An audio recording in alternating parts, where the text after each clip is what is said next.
I never expected to find the letter that would unravel my entire life while organizing my grandmother's library. But there it was, tucked inside her worn copy of Pride and Prejudice, yellowed with age and practically falling apart at the creases.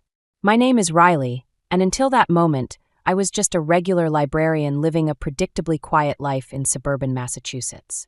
The most exciting thing on my horizon had been my upcoming wedding to Ethan, scheduled for next spring. "Honey, do you really need to go through every single book?" Ethan called from the doorway of my grandmother's study. "The estate sale is in 2 days.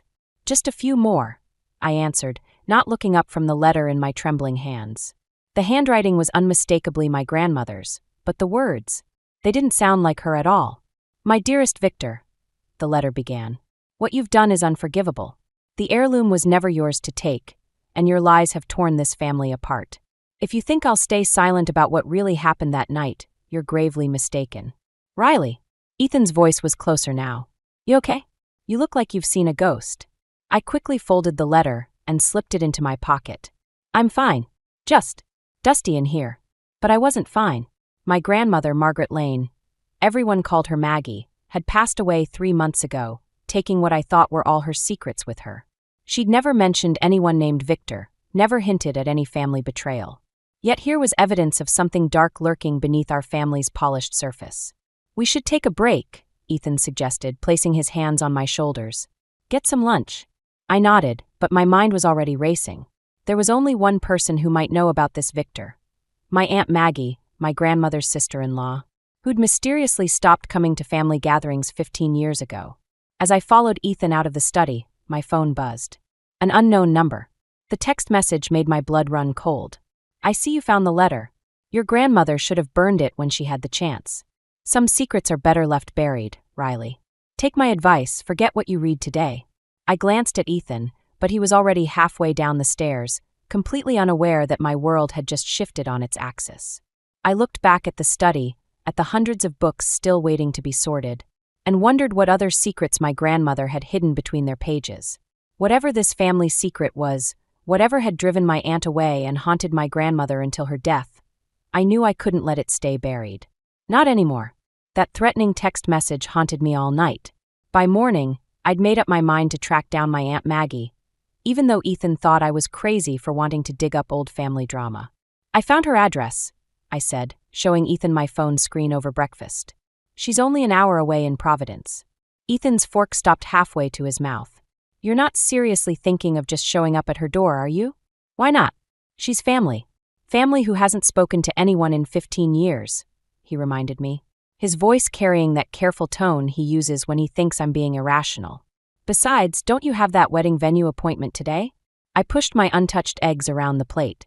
"I rescheduled it." "Without telling me?" His jaw tightened, but he quickly masked his irritation with a smile. "Look, I get that you're curious about this letter, but maybe there's a reason some things stayed buried." Before I could respond, my phone buzzed again. Another unknown number. "Stay away from Maggie Lane. Last warning." My hands shook as I showed Ethan the message. Instead of looking concerned, he seemed almost relieved.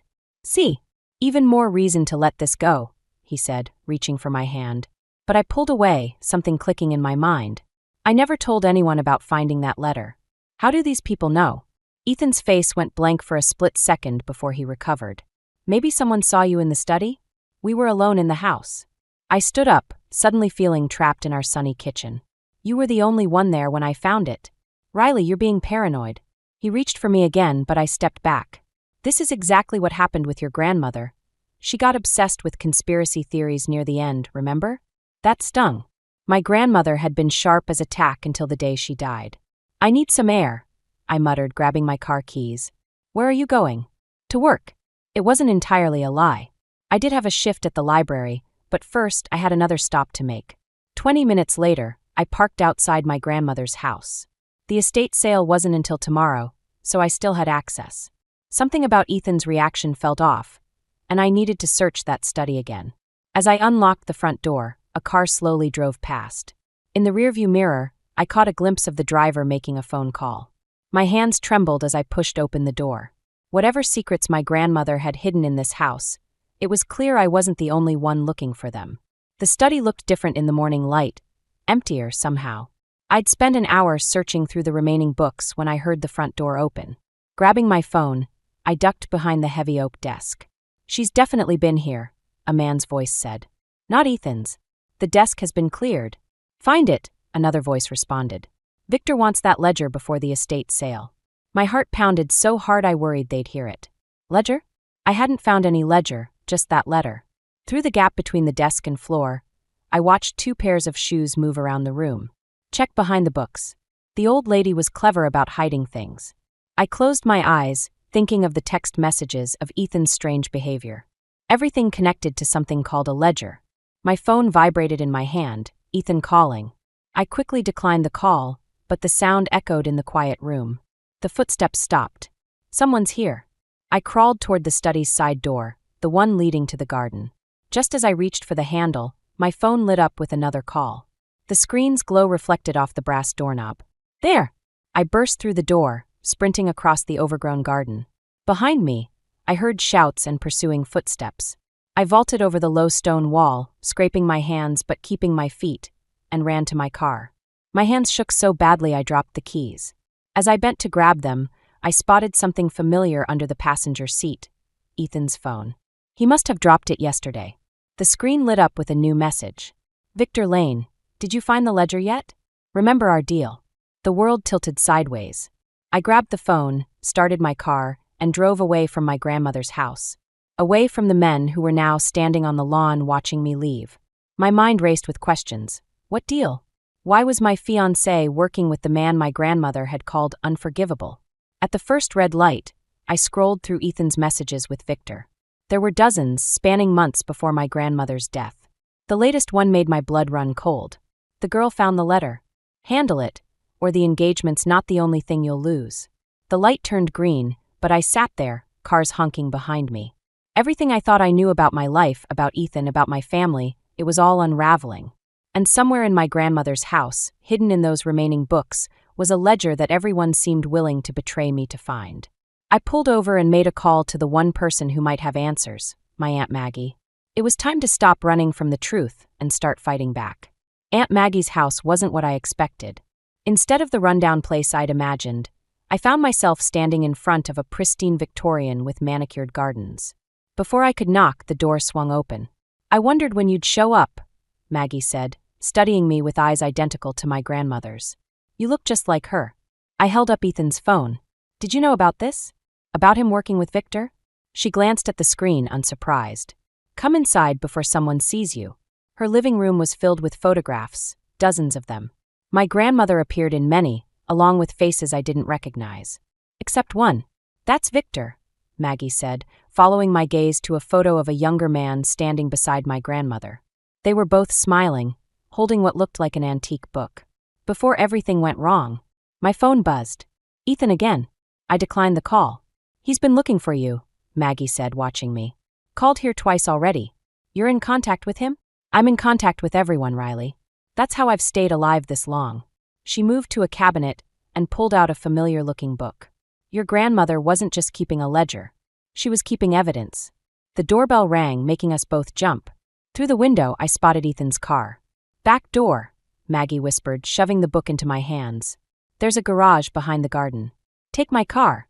"But Victor's men will be watching your car. They followed you here." She pressed her keys into my palm. "The book will explain everything.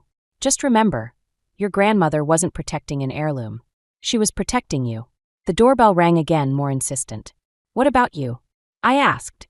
Maggie smiled, but it didn't reach her eyes. "I've been handling Victor for 20 years. Now go." I slipped out the back just as I heard the front door open. Ethan's voice drifted through the house. "Where is she, Maggie?" "Who?" Maggie's voice was perfectly casual. I crouched behind a hydrangea bush, clutching the book to my chest. Through the window, I could see Ethan pacing, running his hands through his hair the way he did when he was frustrated. "Don't play games. Victor's getting impatient." "Victor's always impatient," Maggie replied. "Tell him what I've always told him. He'll never find it." "Find what?" "The real ledger." I froze. The real ledger? Then what was I holding? As if in answer, something fell from between the book's pages. A key, attached to a tag with an address I recognized. My grandmother's bank. Behind me, a twig snapped. I didn't turn to look. I just ran. The bank manager's face fell when I showed him my grandmother's key. "I'm sorry, Miss Thompson, but someone already accessed that safe deposit box this morning." My stomach dropped. "That's impossible. I have the only key." He pulled up something on his computer. It was accessed by Susan Carter. She had the proper documentation as co-owner. Susan Carter, my grandmother's best friend. The same Susan I hadn't been able to reach since the funeral. I must have looked unsteady because the manager offered me a chair. "When exactly did she come in?" "About an hour ago." He checked his screen again. "She seemed quite anxious to." The bank's front door chimed. Through the office window, I saw Susan herself hurrying toward the exit, clutching a large envelope. Our eyes met for a split second before she bolted. I ran after her, ignoring the manager's calls. Outside, Susan was already halfway down the block, moving surprisingly fast for someone in her 60s. She ducked into an alley and I followed. "Susan, wait." She spun around, pressing the envelope against her chest. "I'm sorry, Riley. I had to get to it before they did." "Before who did?" "Victor? Victor?" She laughed, but it was hollow. "Oh, sweetheart. Victor's just the puppet. He always was." A car engine revved at the alley's entrance. Ethan's voice rang out. "Susan, we had a deal." Susan grabbed my arm, pulling me behind a dumpster. "Listen carefully," she whispered, pressing the envelope into my hands. "Your grandmother knew this day would come. Everything you need to know is in here, but you can't trust anyone. Not even." There you are. Ethan appeared at the end of the alley, but something was different about him. The warm smile I'd fallen in love with had been replaced by something cold and calculating. "Riley, step away from her." "Don't," Susan warned, gripping my arm tighter. "He's not who you think he is. None of them are." "The ledger, Susan," Ethan demanded. "Now." I looked down at the envelope in my hands, then at the woman who'd been like a second grandmother to me, and finally at my fiancé, a man I suddenly realized I didn't know at all. "Riley," Ethan's voice softened, taking a step closer. "Baby, this isn't what it looks like. Just give me the envelope, and I'll explain everything." Susan's grip tightened. "Your grandmother died protecting those secrets, Riley. Don't let her sacrifice be for nothing." I had a split second to decide.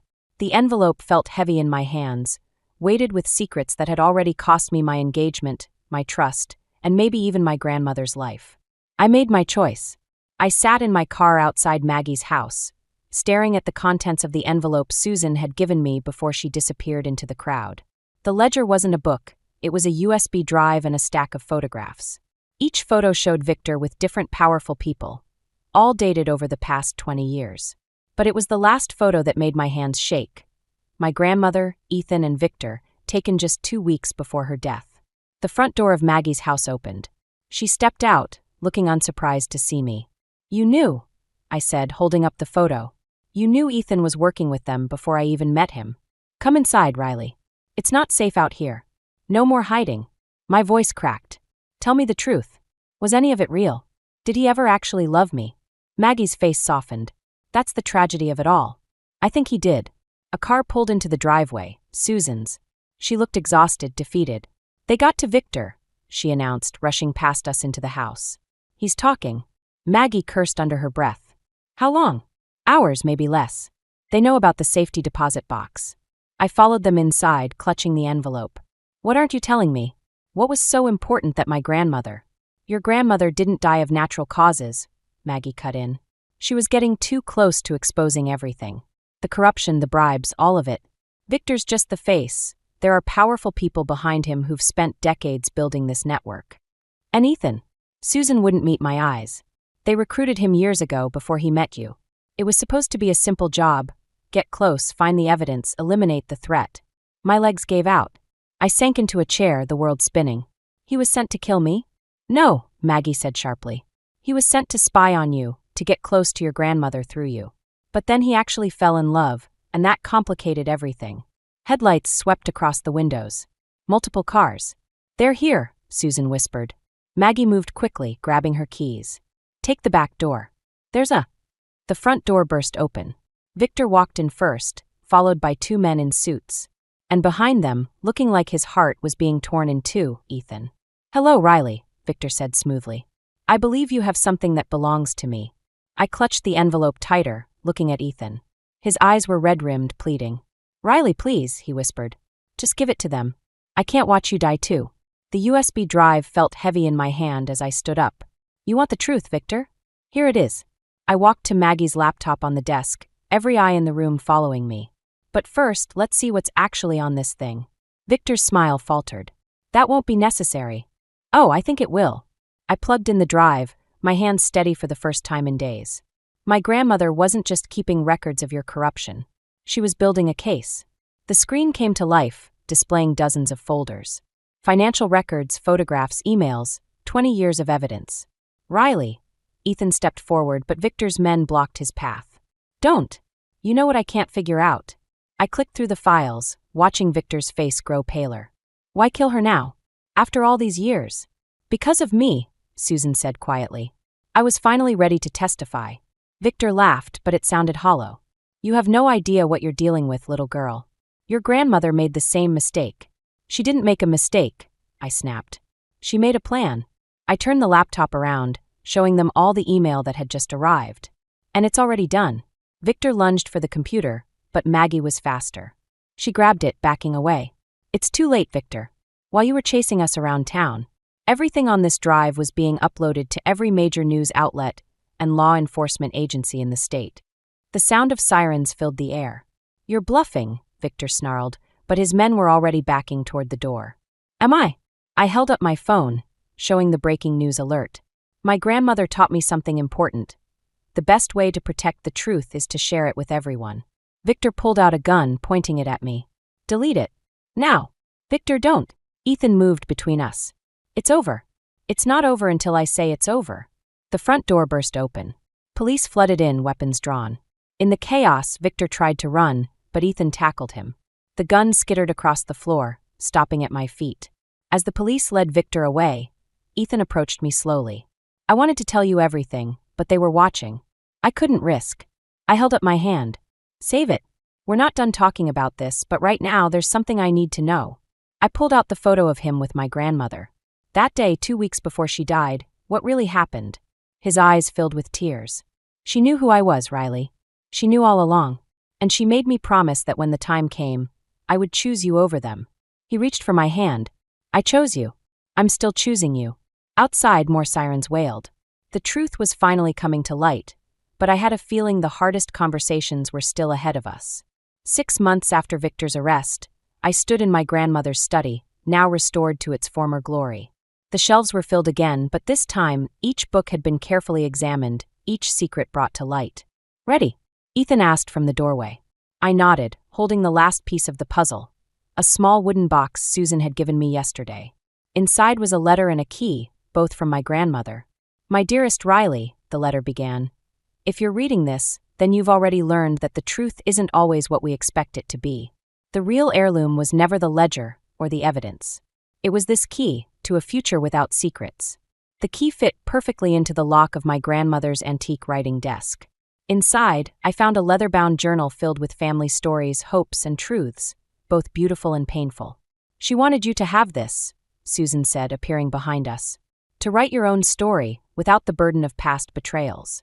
Maggie joined us, looking older but lighter somehow. Your grandmother believed that real justice isn't about revenge, it's about breaking cycles. I touched the empty pages at the end of the journal, thinking about all the stories yet to be written. Ethan's hand found mine, his engagement ring back where it belonged, though we both knew our relationship would never be the same. It was stronger now, built on hard truths rather than comfortable lies. There's something else, Susan said, pulling out another envelope. Victor wanted you to have this. Inside was a confession, not just about my grandmother's death, but about the decades of manipulation that led to it. He'd written it from prison, a final attempt at his own version of truth. I placed it in the desk drawer unlocked. Aren't you going to read it? Ethan asked. Maybe someday, I replied. But right now, I'd rather focus on writing our own story. As everyone left the study, I opened the journal to its first blank page. The truth about family, I'd learned, wasn't in the secrets we keep or the lies we tell. It's in the choices we make when those secrets finally come to light.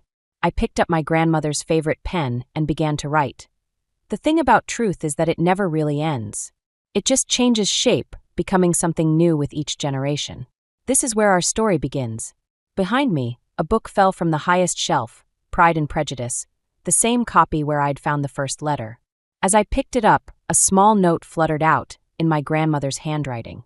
Sometimes the best endings are really just new beginnings. Choose wisely, my dear. I smiled, understanding at last what she'd known all along. Some mysteries aren't meant to be solved, they're meant to be lived.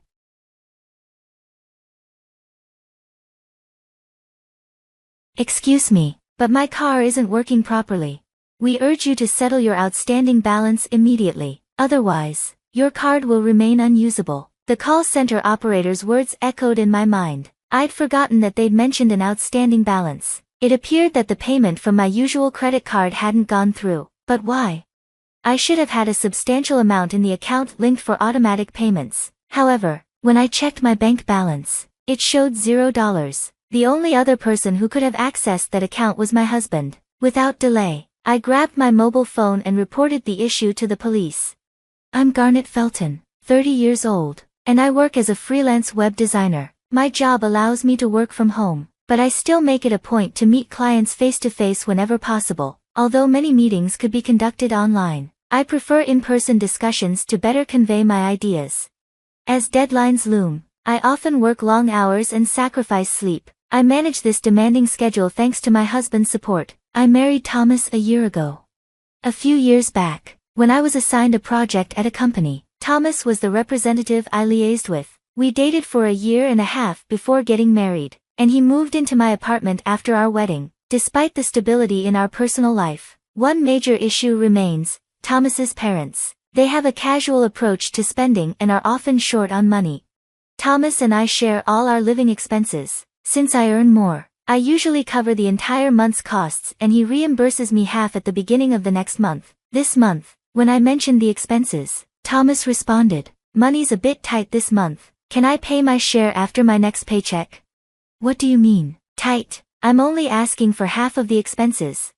I know, but I'm out of cash until payday. But it's only been 10 days since the last payday. I have some expenses for my parents. For your parents?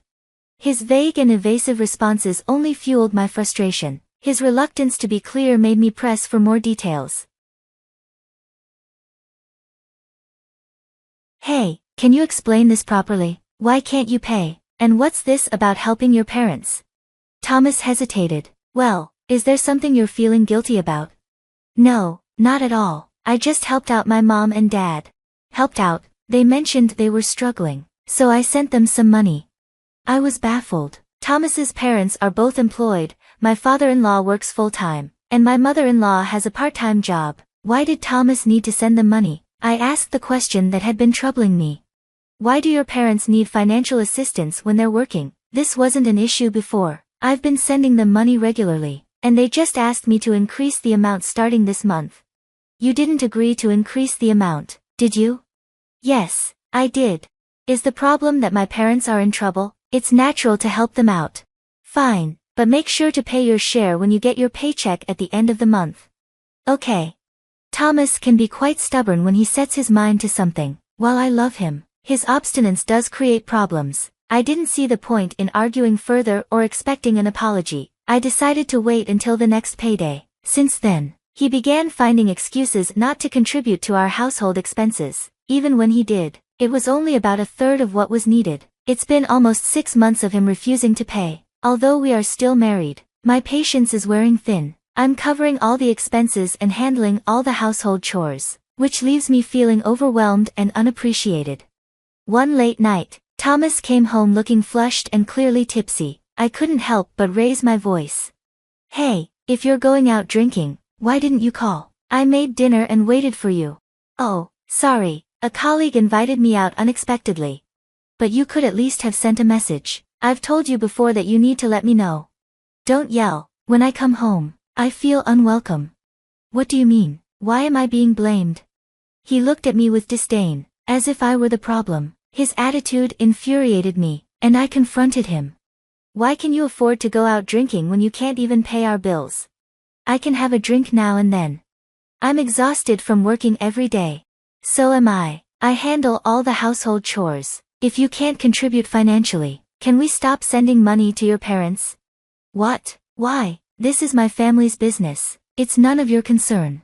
What about us, Thomas? Aren't we family too? What am I to you? Living with you after we got married? Oh, stop complaining. You make more money than I do anyway. Why does he act so superior? The only reason Thomas can live comfortably is because I'm covering all the bills. I was at a loss for words. Facing his unreasonable arguments, I couldn't understand his arrogance. Given our heated tempers, I figured a calm discussion was impossible and said, "Let's talk again tomorrow."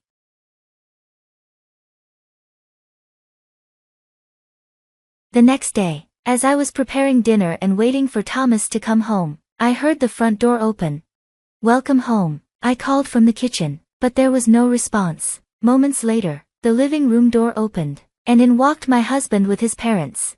Mom, Dad, why are you here?" I asked, a bit confused. With a smug grin, Thomas said, "My parents have something they want to discuss with you." "Discuss with me? All right, Mom and Dad, let's get to the point." Encouraged by Thomas, my father-in-law began to look apologetic. "Sorry for the sudden visit, we came to talk about the money Thomas has been sending us." "What's this about?" "Oh, Garnet, can you please stop putting so much pressure on Thomas?" I was taken aback. "What?" I stared in disbelief. Then my mother-in-law, who had been silent until now, spoke up. "Garnet, Thomas has been sending us money every month, thinking about our well-being. It's unfair for you to blame him." "What are you talking about, blaming him? All I want is for our living expenses to be paid properly." "Listen, Garnet, I hate to say this, but as family, shouldn't you understand? If your family were struggling, wouldn't you want to help?" "What? That's what anyone would think, right? Your father and I have been tight on money recently, so we expect Thomas to continue sending us support. That means you should cover the living expenses for both of you." They seemed to believe it was only natural for me to cover all the costs. Unable to tolerate it any longer, I took a deep breath. I finally had enough and confronted them. "What do you think I'm doing? Handling all the housework and covering all the living expenses? How is that fair? Isn't it what married couples do to support each other, or are you just that greedy?"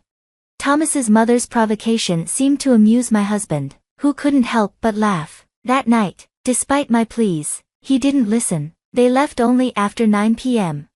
Once they were gone, Thomas handed me a signed divorce paper. I stared at it, disbelief etched on my face. "What is this?" "It's exactly what it looks like," he said, his gaze cold. "If you keep defying me, I'll divorce you." "Are you serious?" "Of course, if you don't want a divorce, just do as you're told. Your role is to follow, not lead." I wanted to stand up for myself, but I was too exhausted. Maybe it was pointless trying to reason with Thomas before the situation became even more unbearable. I decided quickly. The next day, I signed the divorce papers and took them to City Hall. The papers were accepted, and just like that, I was single again. I felt a wave of freedom. I'd be moving out and starting anew soon. Feeling rejuvenated, I decided to treat myself with a shopping trip. Since I mostly work from home and only go out for meetings, it had been a while since I'd shopped for myself, especially with covering all the expenses. I hadn't bought anything for myself in ages. Today, I was going to enjoy a little indulgence. I headed to the women's clothing section and bought 2 dresses after trying on a few. At the checkout, when I handed over my credit card, the cashier looked troubled. "I'm sorry, ma'am, but it seems we can't process this card." "What? That can't be right. We've tried several times, but it won't go through. This is impossible. The last time I used this card was for a new tablet I bought for work, and there were no issues." Rushing home, I called the card company. After explaining the situation, the operator delivered startling news. "We need you to settle the outstanding amount immediately, or your card will remain unusable." "What outstanding amount?" "Yes, as of last month, we couldn't deduct the card's usage from your account." "That can't be right. Please check your bank account balance."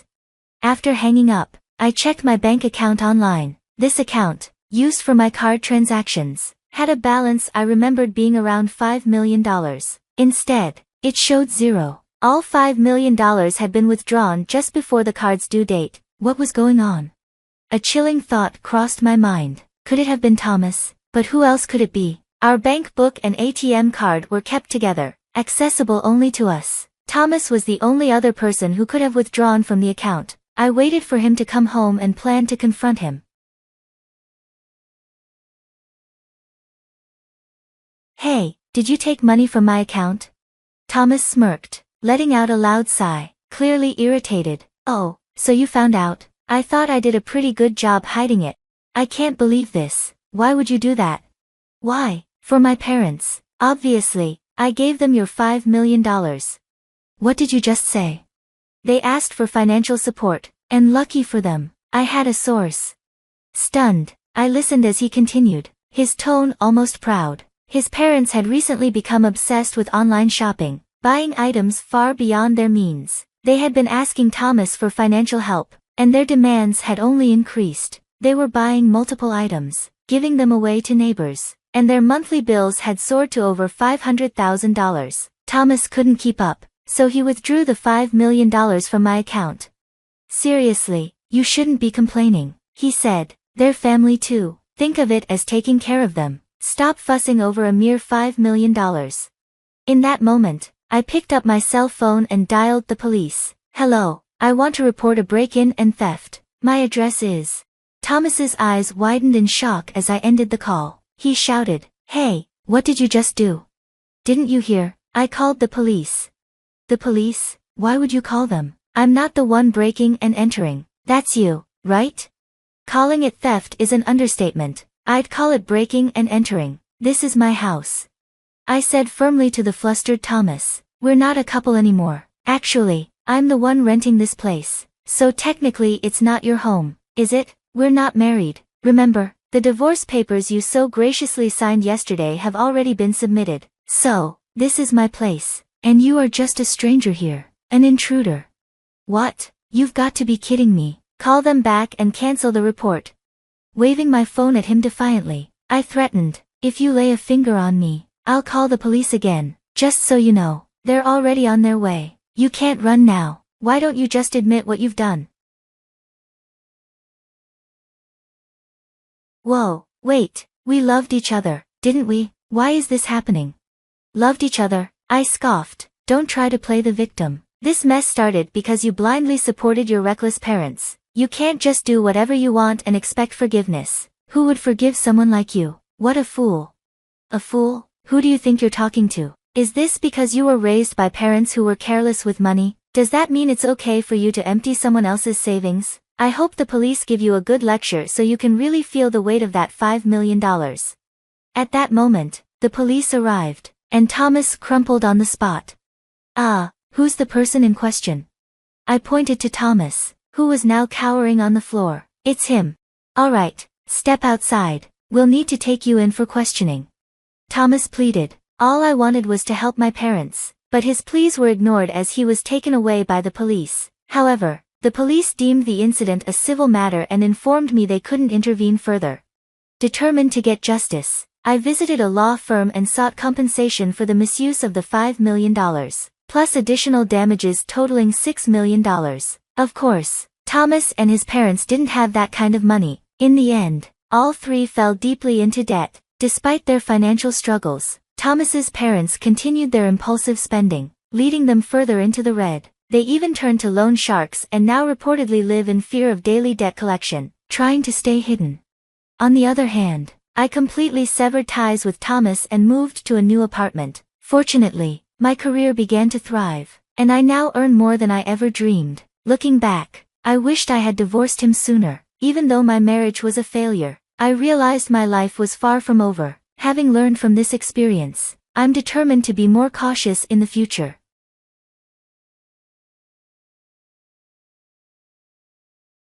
My mother-in-law sneered. Earning only $750 a month is like pocket money for a college student. Don't even part-time workers make more? Having a wife with such a low income is embarrassing. Maybe you should consider a divorce so our son can find someone better. After all, he's the ultimate triple threat. She kept making these cutting remarks after seeing what she thought was my pay stub, but it wasn't even mine. My name is Amanda. I'm a 32-year-old nurse, married to John for 5 years. We met during college at a party. He was studying medicine, and I was in nursing. Our relationship grew, and we eventually got married. John hasn't passed the medical licensing exam yet, having failed twice and taken a 3-year break. Right now, he's working part-time while studying hard to pass the exam. I work full-time as a nurse, so I'm the main source of income. John isn't one to flaunt wealth or post pictures of expensive cars on social media. Instead, he's serious about his work, reading stories of those who've lost loved ones, tracking the spread of infectious diseases, and studying literature on healthcare in Japan. I've always respected him. Even though he's not a doctor yet, his desire to save lives is genuine, so I didn't abandon him despite the financial strain as he entered his 30s. He kept the fact that he's not a licensed doctor from his parents. John apologized. Sorry, my mom is just too nosy. It's fine, I assured him. I support you, so don't worry about your parents. Live your life the way you want. This is just a phase.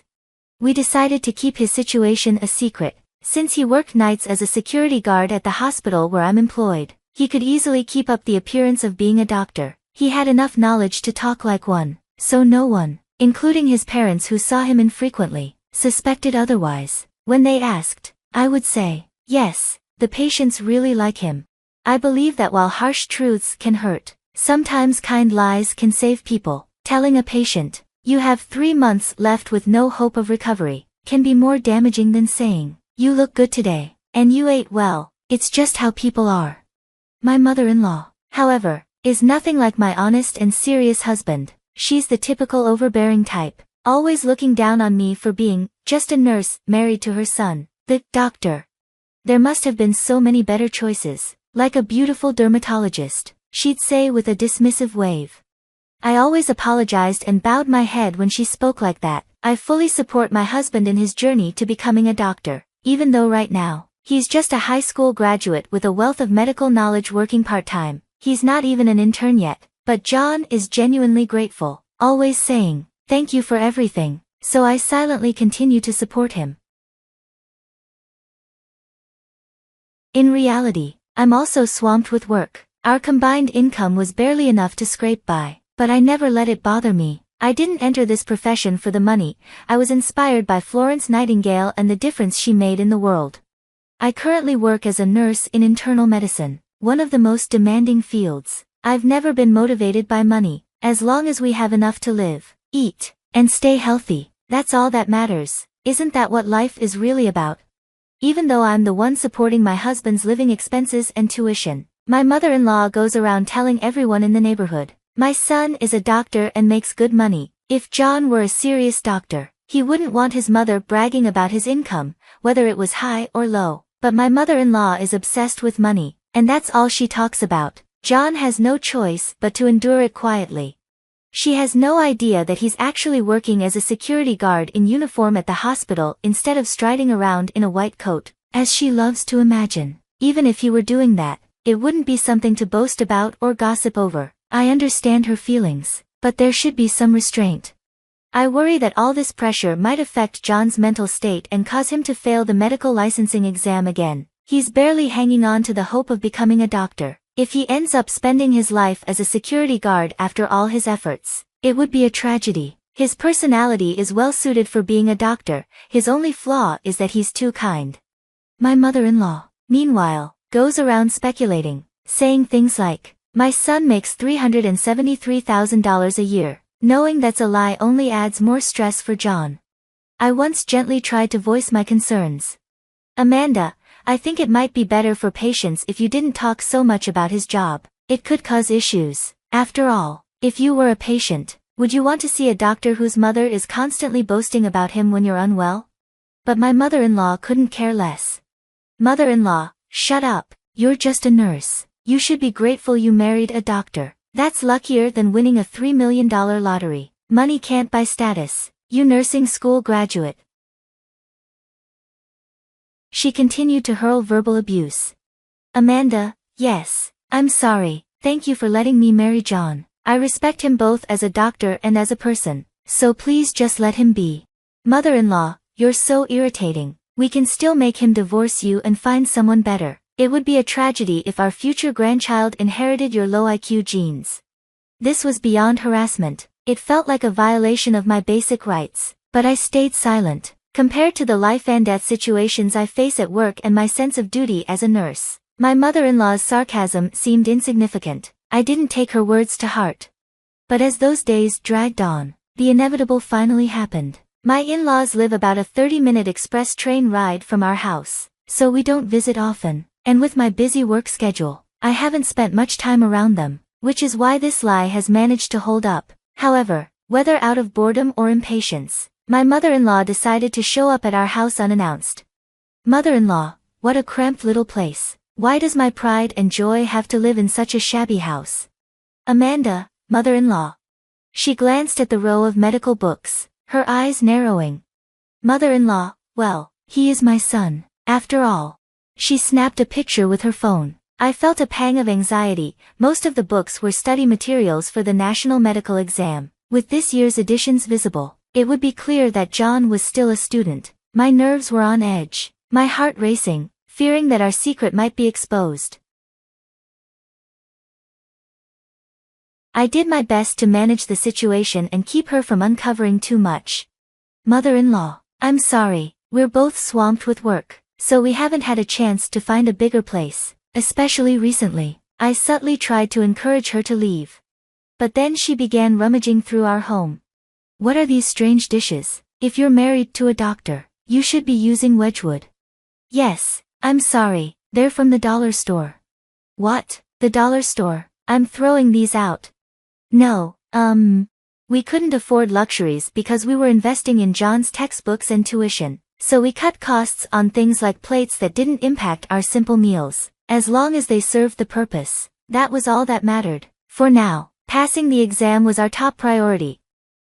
Fortunately, John was working as a security guard at the hospital at that time. I was relieved he wasn't home, as I didn't want to see him hurt by her actions. I hoped to get my mother-in-law to leave before he returned, but she continued to go through our belongings. I'm throwing away these clothes that look like a student's. If you're married to a doctor, you should be wearing high-end branded clothes. She discarded John's favorite clothes. Then she came across. What's this? A cheap watch? If you're married to a doctor, you should have a luxury watch. She tossed it aside, clearly oblivious to the convenience of a smartwatch. The items she was throwing away had been bought with the small amount of money John had earned. He would have preferred recognition for his work with patients rather than having his pride diminished as he stood guard. Still, he was diligently working toward his dream, but there was no stopping her now.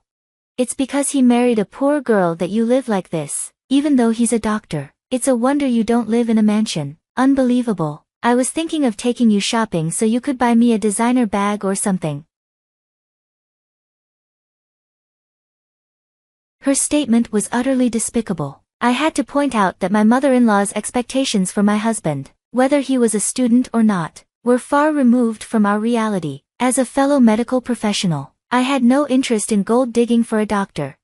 Mother-in-law, I don't mean to be blunt, but he's not one for extravagance. Our current lifestyle works for us.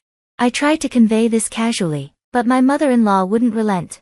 You're so frustrating. Do you have any idea how hard he worked to get into medical school? We've been waiting to recover his upbringing and tuition fees, and it's all your fault that we're in this situation. Don't be absurd. She continued her relentless search of our home, going through the kitchen, every closet, and discarding anything she deemed cheap. Incredibly, she even began opening the clear cases where we kept our utility bills, mail, and other paperwork. That's when she stumbled upon the pay stubs. Marked at $750, 25. They clearly had my husband's name on them. Whether she didn't see or couldn't read the details, she erupted. $750? What do you mean $750? You're a nurse. That's not my son's daily wage. Even anesthesiologists make $750 a day. How can you, the wife of an internist, only be making $7.50? Are you slacking off at work? She began to lose control. That's why you're living in such poverty. You're just a money grubber. Huh? Pretending to be a nurse while deceiving a doctor. You're only a part-time nurse because it sounds good. $750 is nothing. Just quit already. That money was earned through John's hard work, enduring the dismissive glances of younger doctors, biting his lip, and working in the gaps between his study hours for a minimal wage. It was a modest, yet honest amount, but my mother-in-law's fury only escalated. You're a poor, misfortune-bringing wife. Divorce him immediately. At that moment, I heard the front door slam. John had come home from his part-time job. His face went pale when he saw his clothes and watch thrown into a trash bag. He began to pick them up, handling each item with care. But my mother-in-law spoke up.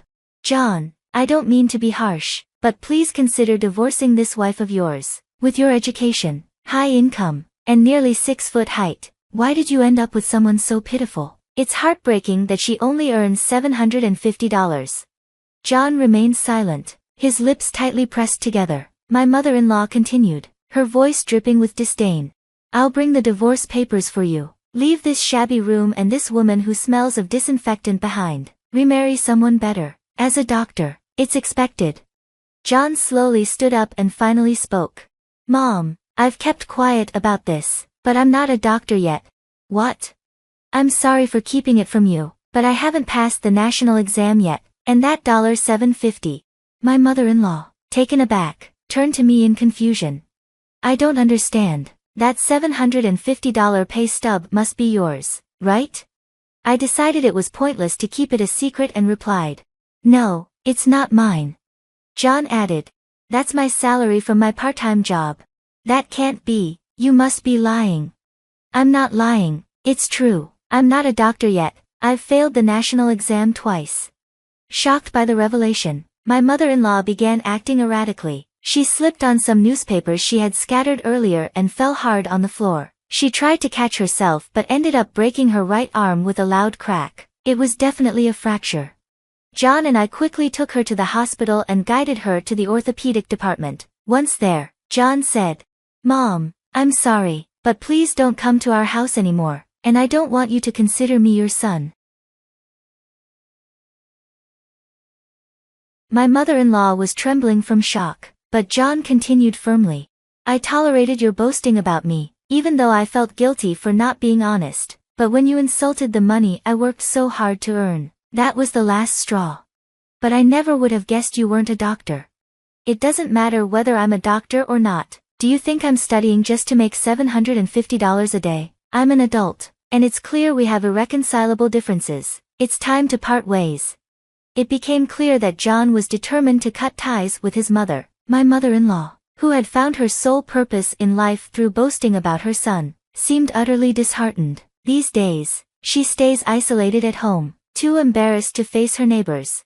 That same year, John passed the medical licensing exam. Though he was a bit older, he began working as a resident physician, excelling in his role and maintaining his kindness, like offering tea to the security guards. Our lives became peaceful and happy. If only she had waited a little longer, she would have seen her dream realized and watched him in his white coat. It's truly a shame, but she brought it upon herself.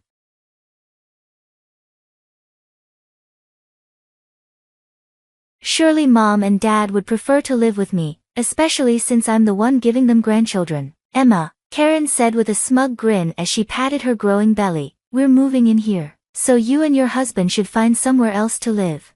Karen's words were delivered with such certainty that it was clear she expected a fight. Instead, I calmly replied, "All right." Her satisfaction was obvious, but little did she know, I was secretly relieved that this might finally break the uncomfortable ties between us. "My name is Emma, and I've been married to Scott for a few years. We've been struggling with infertility, a painful reality for someone like me, who used to work as a child care provider and has always loved children. When I discovered after our marriage that I might not be able to conceive, I was devastated. I even told Scott that if he regretted marrying someone who couldn't give him children, I would understand if he wanted a divorce. But Scott, ever the compassionate and loving partner, reassured me, saying, 'I didn't marry you just to have children. I married you because I love you. We'll face this challenge together.' And so, we embarked on the journey of fertility treatments. Every day, I remind myself how fortunate I am to be married to such an incredible man. At first, I tried to juggle my job with the treatments, but it became overwhelming, especially with the emotional roller coaster that came with it. I found myself crying at the sight of children, haunted by the thought that I might never have one of my own, not wanting to let my coworkers down, and remembering Scott's offer to support me if I chose to stay home. I decided to leave my job and focus on our fertility journey. Now, I'm a full-time housewife, devoting my energy to the treatment. Scott's younger sister, Karen, knows about our struggles, yet she's currently pregnant with her 5th child. Seeing her pregnant belly is a constant reminder of what I don't have, but Karen seems oblivious to my feelings. She frequently brings her 4 children to our home, expecting me to take care of them. Emma, you're a housewife now, right? Why don't you watch my kids for me? It's tough handling all of them on my own. You used to work in childcare, so it should be easy for you, right? She would say before leaving her kids with me while she went off for beauty treatments and manicures.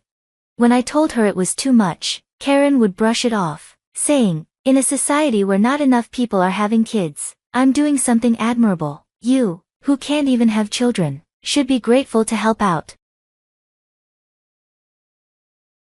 It was definitely frustrating to look after someone else's kids without any compensation, even if it was my sister-in-law's children. Despite Karen's irritating attitude, I couldn't help but notice that her kids longed to spend time with their mother. Whenever they asked me, "When is mom coming back?" it broke my heart to answer, "I'm not sure."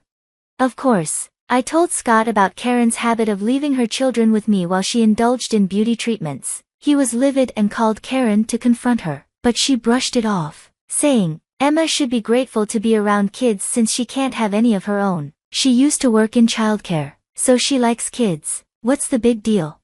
Scott then reached out to Karen's husband, Rob, to address the situation. Unfortunately, Rob shared Karen's view, insisting, "Our kids seem to like Emma, and it's a huge help to us. If Emma gets pregnant, we won't ask her to watch them anymore. We've heard that might not happen, but until then, please help us out." Karen's exhausted from taking care of the kids, and since Emma's a housewife, she should be able to lend a hand. Scott reassured me that if Karen ever showed up again, I was free to send her away, but whenever she did come over, her 4 children would immediately dash to the back room without so much as a greeting. Karen would just drop them off, saying, "Well, take care of them today," and leave before I could even protest. One day, Karen unexpectedly came into our house. Normally, she just dropped the kids off and left, so I was surprised when she asked, "When are you moving into the new house? Do you have any designs or anything?" Scott and I were in the process of building a new duplex where we would live with his parents. The house was almost finished, and we were preparing to move soon. Despite knowing about my fertility issues, my in-laws had never uttered a single harsh word to me. In fact, my mother-in-law once said, "There are plenty of happy families without children." Her kindness was a lifeline for me. As my in-laws were getting older and experiencing more aches and pains, Scott and I decided it was best to live together before they required full-time care, which led to the decision to build the duplex.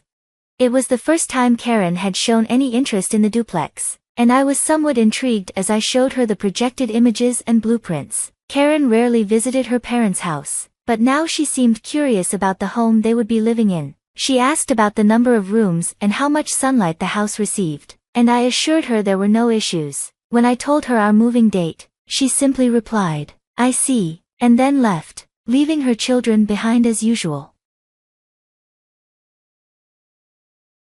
I had a bad feeling about this, but I didn't think much of it at the time. Eventually, Scott and I moved into the new duplex, and a few days later, my in-laws joined us. Living together was surprisingly smooth, and I felt truly fortunate to have such kind and understanding in-laws. One day, Karen showed up unexpectedly. As usual, she brought her 4 kids along, ushering them into the house without a second glance. She barely greeted anyone before turning to me and saying, "Hey, Emma, we need to talk." Meanwhile, my in-laws, who hadn't seen their grandchildren in a while, were quickly overwhelmed by the sudden influx of energetic kids. I was worried about how they'd manage, especially since they had recently complained about their aching backs, but Karen didn't seem to care. She pulled me aside into the hallway and then dropped a bombshell. "Hey, why don't you and Scott move out of this house?" "What?" I was completely taken aback, but Karen continued as if she hadn't noticed my shock. "Surely Mom and Dad would prefer to live with me, their real daughter, especially since I can give them grandchildren. You and Scott should move out soon, so we can move in."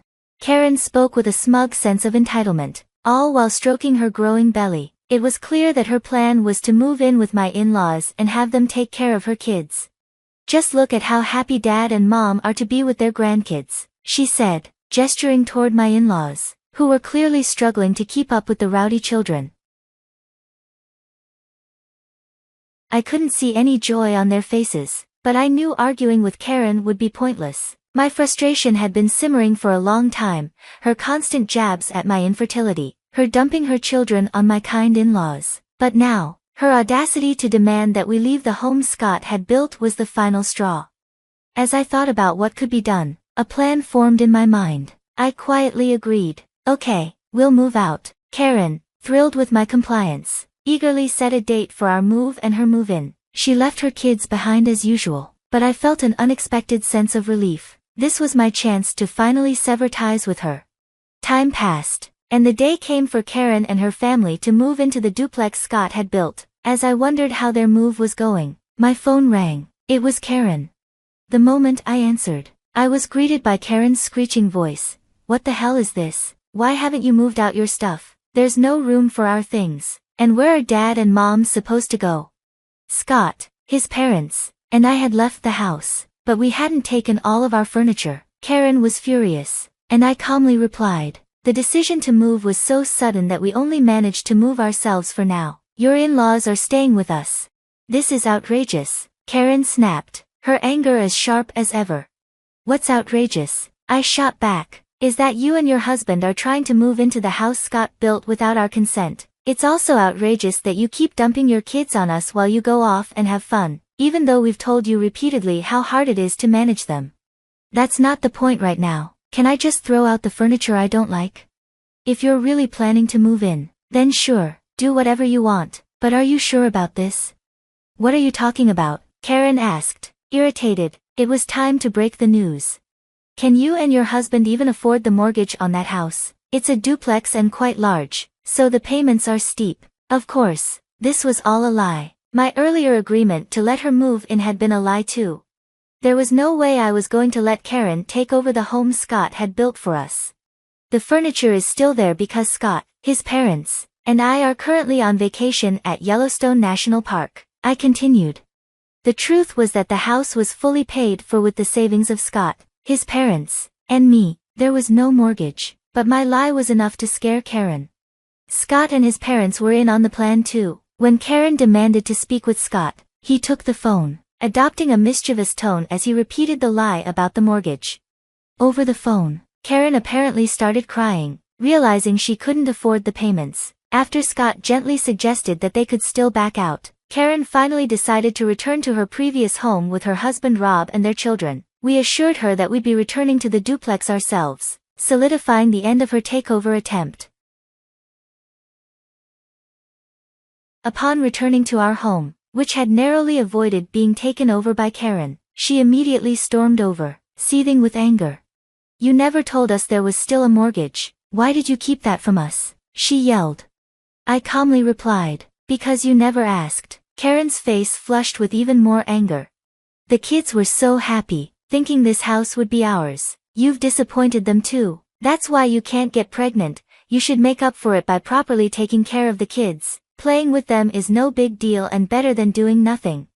As Karen continued her rant, something unexpected happened. My usually quiet mother-in-law stood up and slapped Karen across the cheek. Everyone, including me, was shocked. My mother-in-law, normally so composed, had reacted with such force. She then addressed Karen with an uncharacteristically sharp tone. You can't even handle that no big deal task of playing with your own kids, yet you dump it all on Emma. You were planning to move into this duplex just to force your childcare responsibilities onto us, weren't you? We would have been willing to help if you were genuinely struggling. But who wants to help a daughter who shirks her parenting duties and acts all high and mighty? Leave this house immediately and don't ever come back. Karen, now half crying, pleaded, aren't you on my side, Mom? I'm your real daughter, aren't I? My always quiet father-in-law then spoke up, his voice laced with disappointment. It's because you are our real daughter that this is so disgraceful. I even feel guilty for raising such a selfish child. I've heard from Scott how you've been mocking Emma for her difficulties in having a baby. That's something no one should ever do. Karen shot a furious glare at me. Feeling a mix of pity and relief, I opened the front door for her. As both your mother and father have said, please leave. I won't be helping with your childcare anymore, so you'll have to manage on your own. You people are monsters, Karen screamed as she left the house in tears, and from that day on, she never set foot in our home again.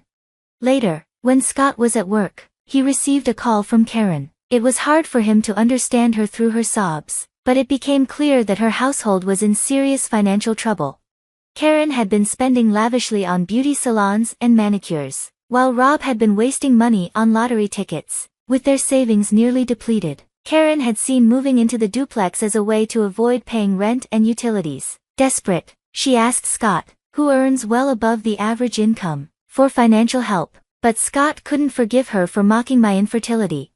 He told her bluntly that all they needed to do was cut back on beauty treatments and lottery tickets, but Karen refused, crying that she didn't want to. There was no way Scott could financially support such arrogance, even if she was his real sister. Eventually, Rob ran out of money to buy lottery tickets and had to take on a side job in addition to his main job just to make ends meet. Karen, too, lost the funds she used to spend on beauty treatments. She had always been well put together, but a few months after falling out with Scott, she was almost unrecognizable when we bumped into her. In fact, Scott had to point out, "Isn't that Karen?" before I realized it was her. Despite everything, her kids seemed lively and happy around her, which was a relief. And then, the most incredible thing happened. I found out I was pregnant with twins. I couldn't hold back my tears when the doctor gave us the news. Scott, who was with me, also cried out of pure joy as we shared this precious moment. My in-laws were over the moon, thrilled that we were finally going to have the children we had always longed for. Though I haven't mentioned it to Scott, I can't help but think that being free from the stress Karen caused might have contributed to me finally getting pregnant. When I think about how Scott and my in-laws stood by me instead of Karen, I feel nothing but gratitude. Because of their unwavering support, I was blessed with 2 new lives. Now, all I wish for is that the babies in my belly are born healthy and happy.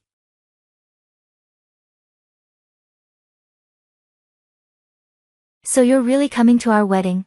My brother's fiancé, Lily, raised an eyebrow. Honestly, I'm not sure how I'm going to explain you as my sister-in-law to our relatives, I admitted. Lily sighed and said, "I'm Katie, a 37-year-old single woman who left school. I'm not embarrassed by my choices or my life. In fact, I take pride in living happily with my family despite our struggles. My upbringing was far from ideal. We were poor and my father was absent. My mother raised me and my younger brother, Georgie, on her own. Even when relatives offered help, she would always refuse, saying, 'Please, let us ask for help only when we're truly desperate. We're managing for now.' I often wondered why she didn't accept the help, but she said, 'If I take his money, it might upset his wife.' I just wished she had taken it."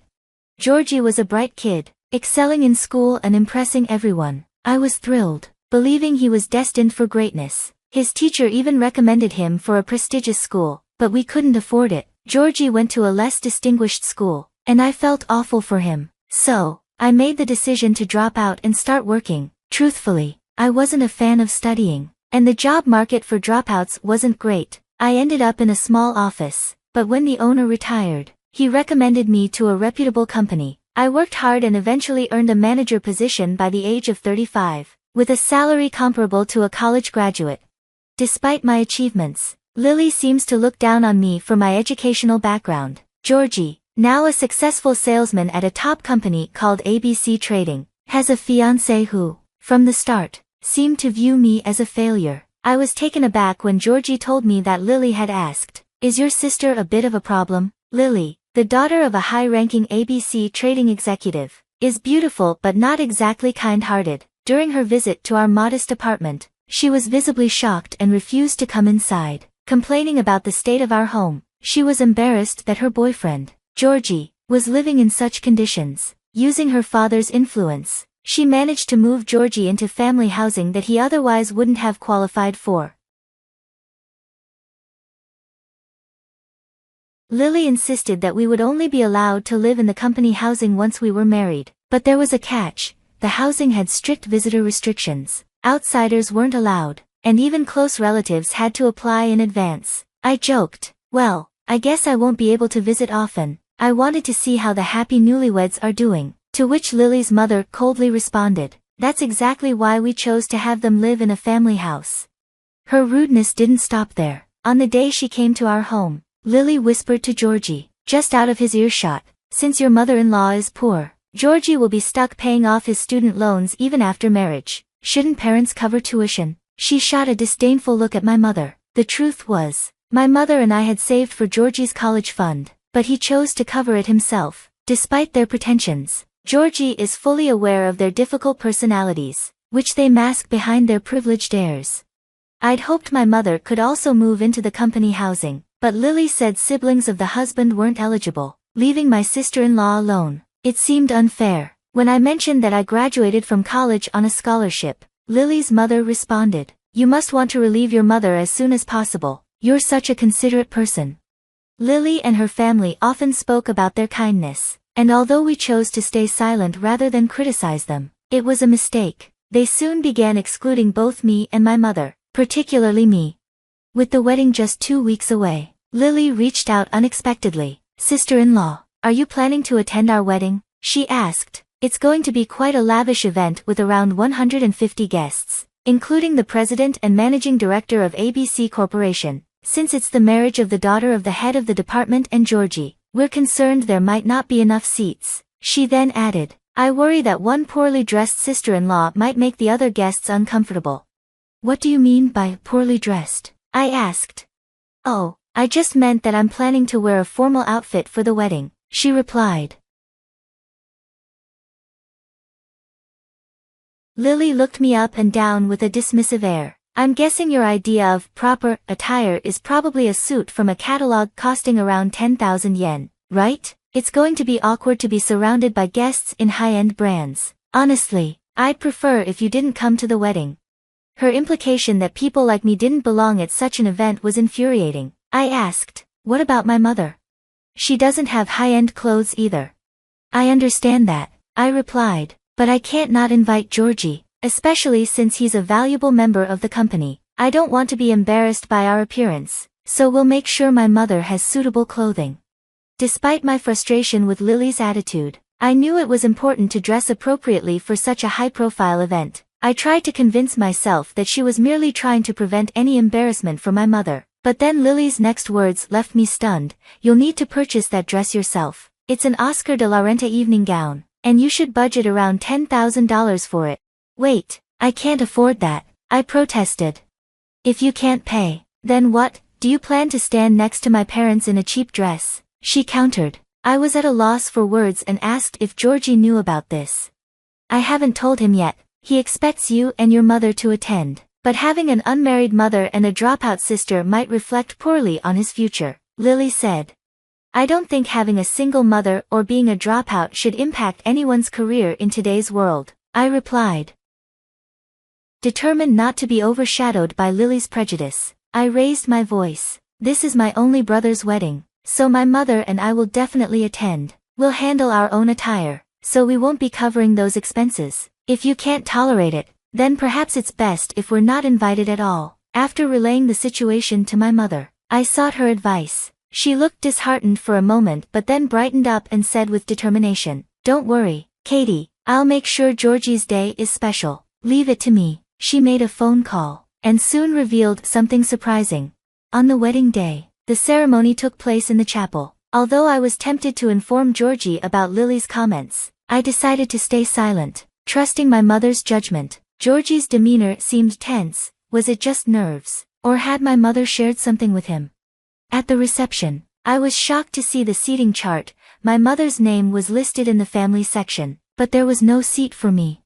"Wait, there's no seat for me," I exclaimed. Despite my prior agreement to attend, it was clear they were trying to exclude me from the reception. Lily's parents appeared, casting me disdainful glances. "I can't believe you didn't understand when Lily said not to come to the reception," Lily's father sneered. "We allowed you to attend the ceremony because we had no other choice, but we don't want you bringing your poverty into the reception. Please leave, dropout sister." "Ah, like mother, like daughter. Fine, I'll go home," I retorted. As I turned away from Lily's smirking parents, I noticed Mr. Ashcroft, the CEO of Nikomimi Corporation, a prominent business partner of Lily's father, standing with Georgie. "Mr. Ashcroft, thank you so much for coming," I said. "Katie, you're in the way." "I apologize, Mr. Ashcroft, we're just asking this unwanted guest to leave." Mr. Ashcroft then spoke firmly. If you insist on kicking Katie out, then I, as her father, will also abstain from the reception. Excuse me, father, I was taken aback. What do you mean? Lily's parents asked, clearly stunned. Mr. Ashcroft repeated, as I said, Katie is my daughter. It turned out that Mr. Ashcroft and my mother had been involved in a relationship in their 20s. At the time, Mr. Ashcroft was an executive on the path to becoming the CEO of Nico Mimi Corporation, while my mother had recently lost her parents in an accident and was left to fend for herself. Their relationship faced significant challenges from the start. When my mother became pregnant with me, Nico Mimi Corporation was struggling on the brink of bankruptcy, faced with widespread opposition to their marriage, which many believed would only further harm the company's prospects. My mother proposed postponing their marriage until the company's situation improved. She chose to raise me as a single mother, enduring societal stigma, while Mr. Ashcroft focused on reviving the company. Unfortunately, when my mother became pregnant with Georgie, the company's situation had still not stabilized. During this time, the daughter of a CEO from another company, who had offered assistance, proposed marriage to Mr. Ashcroft. My mother, recognizing the opportunity for Mr. Ashcroft to secure his future and the company's, decided to step aside. She told him, I'll raise our children on my own, you don't need to acknowledge them, just find happiness with that woman and restore your company. After marrying the CEO's daughter, Mr. Ashcroft managed not only to save the company but also to expand it into a successful publicly listed enterprise. However, he and his wife divorced a year ago due to her infidelity. I then sought to reconnect with my mother, and shortly before Georgie's wedding, I met with Mr. Ashcroft, the company president, and my father. Oh, I recognize him, Mr. Ashcroft said, observing. Yes, he was the uncle who visited our apartment a few times during my childhood, offering my mother financial help. He turned out to be President Ashcroft. I stared at him in surprise, and he smiled, saying, You've endured a lot. I've heard about the wedding and your situation from your mother. President Ashcroft, now Georgie's business partner, was well aware of Georgie's abilities. He confided, I'd like Georgie to take over Nico Mimi Corporation if he proves worthy, but if he fails to see through deceitful people and disregards his family, I can't trust him with the company. Thus, he used the wedding to assess Georgie's character. The day before the wedding, President Ashcroft and my mother revealed the truth about their past relationship and the Lilly family's attempt to exclude my mother and me. Faced with a series of revelations, Georgie, who had previously trusted Lily and her parents, approached the wedding with a heavy heart. His discomfort during the ceremony was evident. When he saw that my name was missing from the reception seating chart and witnessed Lily's parents attempting to exclude me, Georgie realized that my mother and I had been telling the truth. He took Lily to the reception desk and announced, Lily, Mr. and Mrs. Lily, I am calling off this marriage. I refuse to be part of a family that disrespects and disregards my mother and sister. Hold on, you can't just say that out of nowhere, Lily protested. Yes, this is a misunderstanding. We've already had the ceremony, her parents added in a panic. But Lily, still not fully grasping the situation, made a shocking remark. Georgie, are you really choosing that lowly mother and daughter over me? You need to know your place. Lily's parents, now visibly shaken, tried to calm her down, but it was too late. As I explained everything to Lily in detail, she broke down in tears on the spot. President Ashcroft added, We may need to reconsider our business dealings with your company, which caused Lily's parents to weep and apologize profusely. The entire reception witnessed this scene, and the event was ultimately cancelled. Georgie severed all ties with Lily without ever submitting the marriage registration. Shortly after, I received a furious phone call from Lily. You're the reason I couldn't marry Georgie. I'm going to bill you for the compensation and the venue cancellation fees. Oh really? I responded. Then I'll sue you for defamation. Everyone at the reception heard the abusive language from you and your parents. Lily fell silent. I also mentioned that her father had been removed from handling transactions with Nico Mimi Corporation, demoted, and sidelined. I should probably inform your father that I was threatened by Lily. That might lead Nico Mimi Corporation to completely sever ties with ABC Trading. Don't you think that would cost your dad his job? Ignoring Lily's tearful pleas, I ended the call. Serves her right. After canceling his engagement to Lily, Georgie joined Nico Mimi Corporation and has been working diligently to become his father's right-hand man. My parents are planning their wedding soon. Though my mother is somewhat reserved about having a wedding at 60, she's genuinely thrilled as we choose her wedding dress together. While I've been focused on my own work, I've started to imagine wearing my mother's wedding dress someday.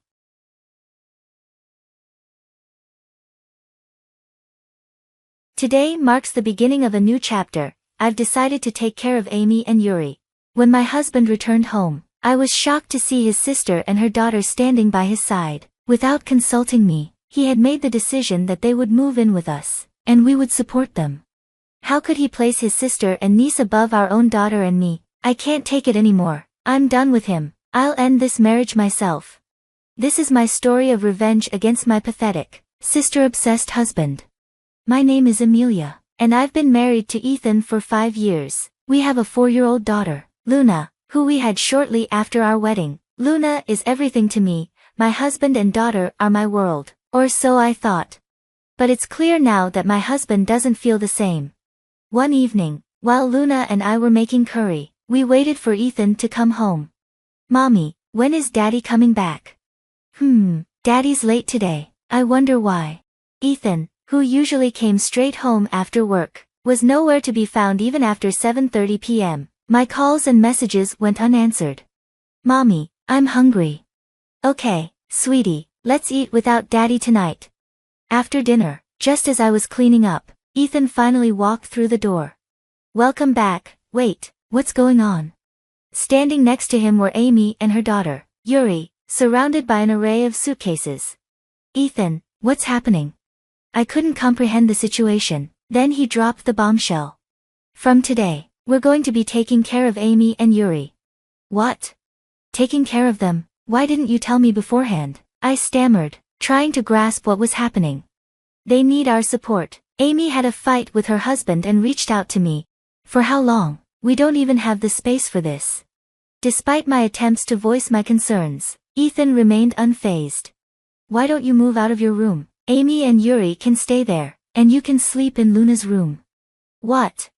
He expected me to accept this without question, as if it was no big deal. Why should I have to sacrifice when we're the ones providing for them? I couldn't believe what he was asking of me. With a big smile, my husband welcomed his sister and niece into our home, saying warmly, "Make yourselves comfortable from today onward." Without so much as a word of apology for imposing, they waltzed in, settled on the couch, and turned on the TV as if they owned the place. I pulled my husband aside and whispered urgently, "Are you out of your mind, bringing them here out of the blue? We're not exactly rolling in money either." He sighed, his expression twisting into annoyance. "Seriously, Amy's going through a tough time, and you're being so heartless. Can't you show a little compassion?" "That's not the point. I don't mind if they stay for a bit, but supporting them financially is different. They should at least pitch in for groceries." "What? You're so stingy. Amy's not working, of course she can't contribute." "Stingy, really? I don't care what you think. My sister needs help, and as the head of this household, I've decided we're going to support her. You'll just have to deal with it." With that, he joined them on the couch, ignoring me entirely. Later, I discovered that the curry I had saved for tomorrow was gone, completely devoured by my husband, his sister, and her daughter. To top it off, my husband had the nerve to scold me, saying, "Make more nutritious meals for my niece." Has he ever shown this kind of concern for the nutrition of our own daughter's meals? It's clear now, he's only this caring when it comes to his precious niece. My husband was entirely on his sister's side, dismissing my concerns and even calling me a cheapskate for being worried about our finances. She can't contribute to the groceries because she's not working. That's not my problem. No matter how tough things are for them, we can't afford to support them indefinitely for free. As the days went by, my husband continued to shower his sister and niece with attention, barely acknowledging me or our daughter. "Amy, I got that cake you wanted." "Oh, thanks, Ethan. I found some toys from Yuri's favorite cartoon on sale, couldn't resist buying them." The cake was only for his sister and niece, and naturally, the toy was for his niece as well. Our daughter is around the same age as Yuri, anyone could see she would have loved some cake and toys too. But I knew I had to hang on a little longer. Once his sister patched things up with her husband, they would leave, and our family life would return to normal. I kept telling myself this to suppress my growing anger. Then one day, my daughter came to me with tearful eyes and asked, "Mom, does Dad like Yuri more than me?" "What? He's always so nice to Yuri, but he doesn't even listen when I try to talk to him." Hearing this broke my heart. I held her close and said softly, "Don't worry, Luna, he's your dad, and he loves you." Though I managed to soothe her for the moment, I knew this couldn't continue. A few days later, I confronted my husband about it. "Luna feels left out. It's fine if you care about Yuri, but you need to spend time with Luna too." "Ah, fine, but it's such a hassle." "A hassle? Luna is our daughter, not Yuri." Yeah, I get it. I just need to pay more attention to Luna, right?" Even after expressing our daughter's feelings to him, nothing changed. Luna would watch with sad eyes as her father happily played with Yuri, and it wasn't as if my sister-in-law stepped in to care for Luna when her father didn't. Ethan and Amy were always focused on Yuri, leaving me to be the only one truly paying attention to Luna. But even with my efforts, Luna still seemed lonely. A whole month passed with them living in our home, and my family was falling apart. We were barely scraping by. No matter how much I cleaned, the apartment was always a mess because my sister-in-law and niece never bothered to pick up after themselves. Meanwhile, my husband continued to spoil his sister and niece, completely ignoring our daughter and me. I couldn't take it any longer. Finally, I confronted him directly. "You've gone too far. I'm done with this. Can you seriously think about our future? What's gotten into you all of a sudden? I've been telling you this for weeks. Our life is getting harder every day, and you're not even considering what to do about Amy and her situation. You're not seriously suggesting that we'll all live together forever, are you? What choice do we have? She's still fighting with her husband. Then shouldn't she either work things out with him or get a divorce? It's been a month already. Luna and I are at our breaking point. Please, consider our feelings too." I knew this would upset Ethan, but I had to speak up, for Luna and for the future of our family. "Luna loves you. You know, she watches as her dad only dotes on his niece. Of course, she's going to feel hurt." I focused on Luna's feelings more than my own. As her father, Ethan should understand how lonely she feels and change his behavior, but what he said next left me stunned. "Amy is my sister, and that makes her family to you too. How can you be so cold? You're heartless." "Heartless? Me?" I couldn't believe what I was hearing. It's not that I disliked my sister-in-law or niece. I just needed our situation to change, but Ethan acted as if I was the villain. "I've always thought you were cold-hearted. Amy's going through a tough time, and Yuri misses her dad. Of course, I have to give them attention. You're there for Luna, so why can't you handle it?" "Wait a minute, I'm covering all the household expenses. Why should Luna and I have to suffer? My salary is part of our family budget too. Amy is my sister, which makes her your family too. Yet you're always saying such cold things. Don't you feel ashamed?" Ethan shouted at me, placing all the blame on me. His cold gaze made it clear that his sister and niece were more important to him than our daughter. Then he said something that shattered any hope I had left. "Amy wants to stay here permanently, so from now on, we'll be responsible for everything: food, clothing, and shelter." In that moment, I realized any hope of returning to our old life was gone. I was foolish to think he might understand if we talked. I looked Ethan squarely in the eyes and said, "Fine, then let's get a divorce." Huh, the look on his face was one I had never seen before. It was clear he didn't grasp what I had just said. After a long silence, he stared at me in disbelief. "Divorce? What are you talking about? You can't be serious. Do you really think I'd joke about something like this? If you're going to disregard Luna's and my feelings, then I won't consider yours either. I need to do what's best for us to be happy." His reaction was one of disbelief, and he scoffed at me. "Divorce? You couldn't possibly handle raising Luna on your own. Single parenting is tough, but it's a lot better than continuing like this. If you're serious about this, go ahead and file for divorce. I'll sign the papers, but remember, if you change your mind later, it'll be too late." Did he think I was bluffing? I pulled out the divorce papers I had prepared earlier and handed them to him with a pen. Seeing the documents, he was visibly stunned, staring at them without moving. Are you going to fill out the papers or not? Oh no. I nudged him, making him take the pen. Come on, fill it out. You said you would, didn't you? No, that was just a joke. A joke? After telling me it's too late if I change my mind, and daring me to divorce you, now you're too scared to follow through. Pathetic. Shut up, I'll sign it, okay? He scribbled his signature on the papers and shoved them back at me. There, I signed it. Happy now, just get out. You're annoying. I responded calmly. No, you're the one who's leaving. What? Are you really asking? The lease is in my name. Since you started supporting your sister, our finances have been strained. I've been covering all the rent while you continued living here guilt-free. Are you out of your mind? At that moment, Amy's voice rang out from behind us. Wait, what's happening? Amy rushed over, grabbing Ethan by the collar. You said we could stay here forever, right? So you were lying? Amy, no, it's not like that. What do you mean, not like that? I trusted you to keep us here, and now you're kicking us out. I didn't expect things to turn out this way either. Seriously, you can't even manage your own wife? What did you just say? I was fed up with their bickering. I started moving Amy and her children's belongings to the front door. Hey, what are you doing?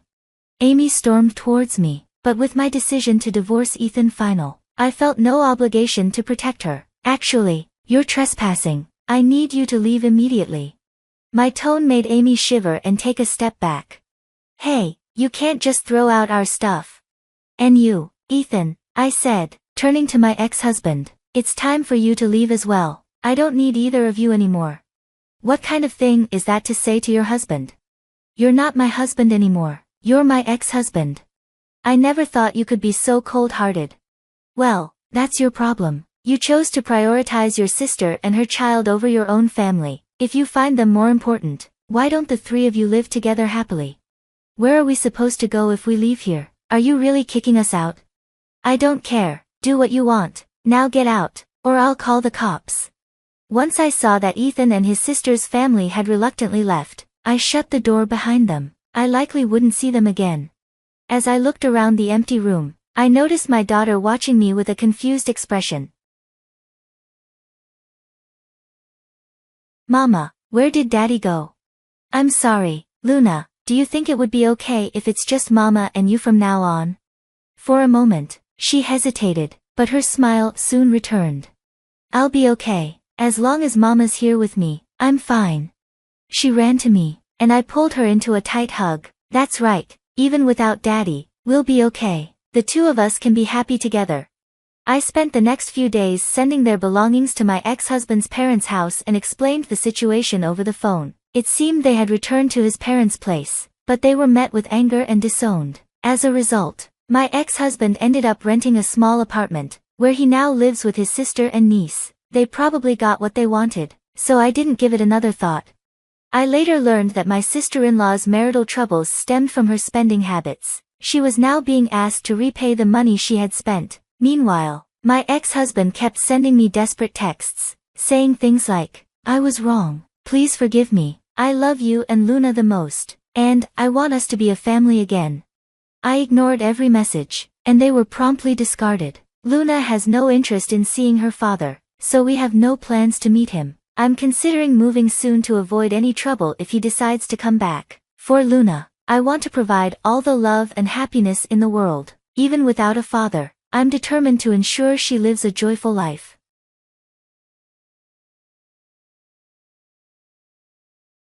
One day, I received a call that my husband had been in an accident. The real shock wasn't just the accident itself but the revelation that his mistress had been in the car with him. She didn't survive, and my husband was left paralyzed from the waist down. In the midst of this turmoil, he began insisting that I care for him for the rest of his life. Was I really expected to dedicate my life to looking after a man who had been unfaithful and had caused this accident? This situation felt unreal. I knew I had to take control. My name is Mandy, and I'm 32 years old. I live with my husband, Ray, and our daughter, Lily, who's almost 5. After taking a break from work during my pregnancy, I returned to my job when Lily started daycare. Balancing work and raising a child keeps me busy, but it's a fulfilling life. Thanks to Ray. He's always worked hard and taken excellent care of Lily. As a husband, father, and head of our household, he's always given his best. Our evenings usually consist of dinner and listening to Lily's stories once Ray gets home from work. Hey, Daddy, look, I drew a picture at daycare today. Did you? You're so good at drawing. Lily, maybe you can draw a picture of me next time. Sure, and Mary told me her family went to the amusement park today. I want to go too. An amusement park, huh? How about we all go next weekend? Really? Yay, I love you, Daddy. I love you too, Lily, but of course, after your mom. Ray would wink at me, and Lily would puff out her cheeks, pretending to be annoyed. These simple, happy moments with my family are my greatest joy. But recently, Ray started changing. He began coming home late and leaving early on his days off. At first, I thought it was just a phase, but as it became more frequent, my concern grew, and I decided to address it. Ray, you've been coming home late a lot lately. Is work really that busy? Huh, oh, yeah, I've been swamped with new projects. I see, but you're also leaving early on your days off, and you never tell me where you're going. Well, I've been visiting my parents. I figured I should check on them from time to time. Your parents' house, we see them every few months, and they're fine. So why the sudden frequent visits? I was wary but didn't want to press too hard, so I left it at that for the moment. 2 weeks later, Ray texted me, I'll be home late, overtime work. He didn't get home until after midnight. When he arrived, he seemed unusually upbeat, but there was something off about him that I couldn't ignore. Ray, where have you been? I told you I had to work late, didn't I? But what about that smell? What smell? The scent of sweet perfume. It's clearly a woman's fragrance. Why would you smell like that if you were working late? That's. Ray's eyes darted nervously, betraying his discomfort. Before I could press him further, he quickly interjected. Actually, there was a client entertainment event today. A client event? Ray nodded vigorously. One of the VIPs at the client's place is a woman. You'd expect some perfume to linger if we were drinking together. So why did you lie about working late from the beginning? There was no need to fabricate a story about overtime. I felt guilty because you were working hard at home, taking care of housework and Lily. I didn't want to add to your stress. I didn't mean to lie. Seeing Ray's hands nervously clasped in front of his face, I decided not to press him any further.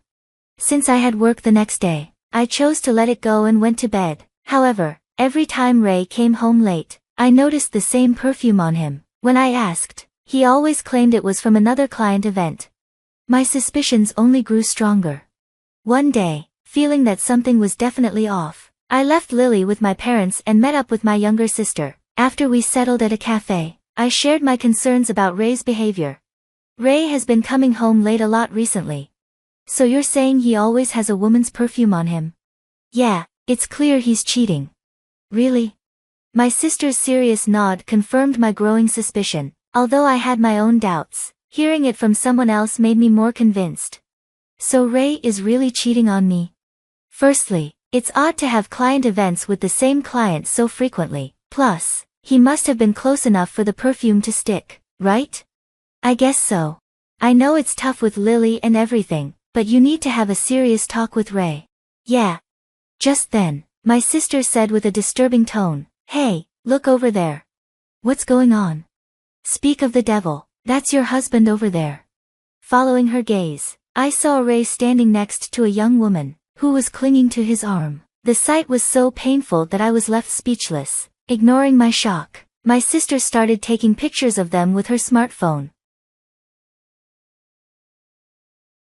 Wait, what are you doing? What am I doing? Just standing there. Sis, we need to gather evidence. But. No buts, hurry up, I'll take the pictures, you start recording a video.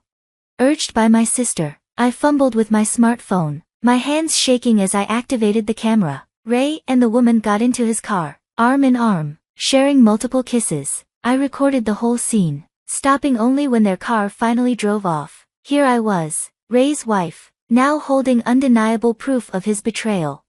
Tears began streaming down my face as I realized we were still in the cafe. My sister, who had been silent, took my hand and said firmly, "Sis, I know it's hard, but you need to have a serious talk with Ray." I know, but this is for Lily's sake too. Can we really just stand by while a man who lies and cheats continues to be her father? For Lily's sake. Her words snapped me back to reality. That's right, I'm the only one who can protect Lily. Ray might be her father, but I need to face this now. Knowing what he's done, he doesn't deserve to be her father anymore. After discussing it with my sister, we decided to have Lily stay at our parents' house for the day. I returned home and waited for Ray, but he didn't come back no matter how long I waited. Around 10 p.m., our rarely used landline rang. Who could this be at this hour? I wondered as I answered the phone. A man's voice came through. Is this Mrs. Johnson's residence?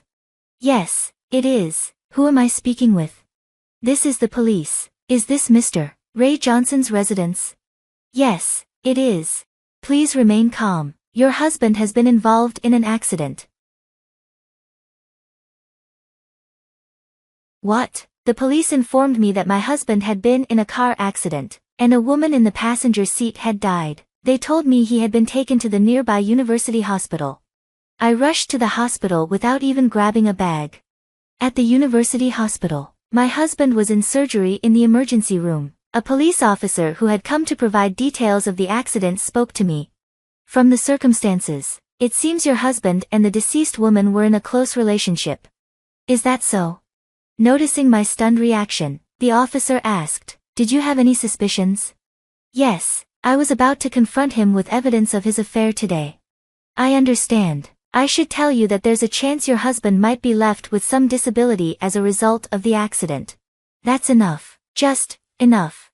The officer revealed that the woman involved in the accident was also married. Her husband, who had arrived at the hospital, appeared utterly disoriented and his distress was palpable, with Ray being the sole survivor. A few days later, after his surgery, he finally regained consciousness. My parents, sister, daughter, and I went to the hospital to see him. I left Lily with my sister and entered the hospital room with only my parents. My in-laws were already there. It seemed my husband had been left paralyzed on one side of his body from the accident. "I'm sorry for causing all this trouble," Ray said remorsefully when he saw us. Before I could reply, my in-laws rushed to his bedside. "What are you apologizing for? It's enough that you're alive. Surviving is like winning the lottery." "That's right, Ray, you're usually a good man, and that's why you survived." "Thank you, Mom and Dad, I'm really glad I'm alive," Ray said, seemingly oblivious to the affair. Seeing my in-laws' reaction, my concern turned to anger, and I finally spoke up. "Sorry to interrupt your celebration, but Ray, will you divorce me?" "What? I have divorce papers here, please sign them." "Divorce? What are you talking about?" "An accident with your mistress is what I'm talking about." "No, you're mistaken. The woman in the car with me was just a business associate, not a mistress." Ray's desperate lies only fueled my frustration. Did he really think he could deceive me? I decided to confront him directly. "Are you really going to play dumb now? I know the truth. Ray, I saw you at the cafe with your mistress the day of the accident." "No, I swear I didn't cheat." "Then explain why I saw you getting into the car with her." "No, that's not." "Don't make excuses. I had forgotten I was in a hospital room and raised my voice. You even cut back on time with Lily to spend with your mistress. What on earth were you thinking?" My mother-in-law interjected, frowning. "Oh dear, Mandy, why are you so angry? If Ray cheated, it must be because you did something wrong." "What are you talking about, mother-in-law? Ray's just regained consciousness, right? And you've heard from the doctor that he's now left with hemiplegia. What does that have to do with our divorce? He'll need your full-time care from now on. If you have time to talk about divorce, you should be focusing on caregiving training." "That's right," Ray chimed in, echoing his mother. "You'll be taking care of me now, as my wife."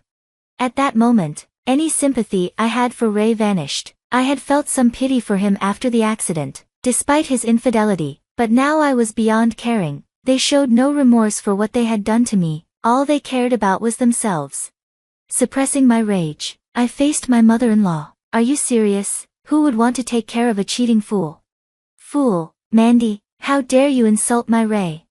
Well, it's the truth, isn't it? He cheated, which led to this accident. It's all his fault. But even if the accident was his fault, the cheating is because of him.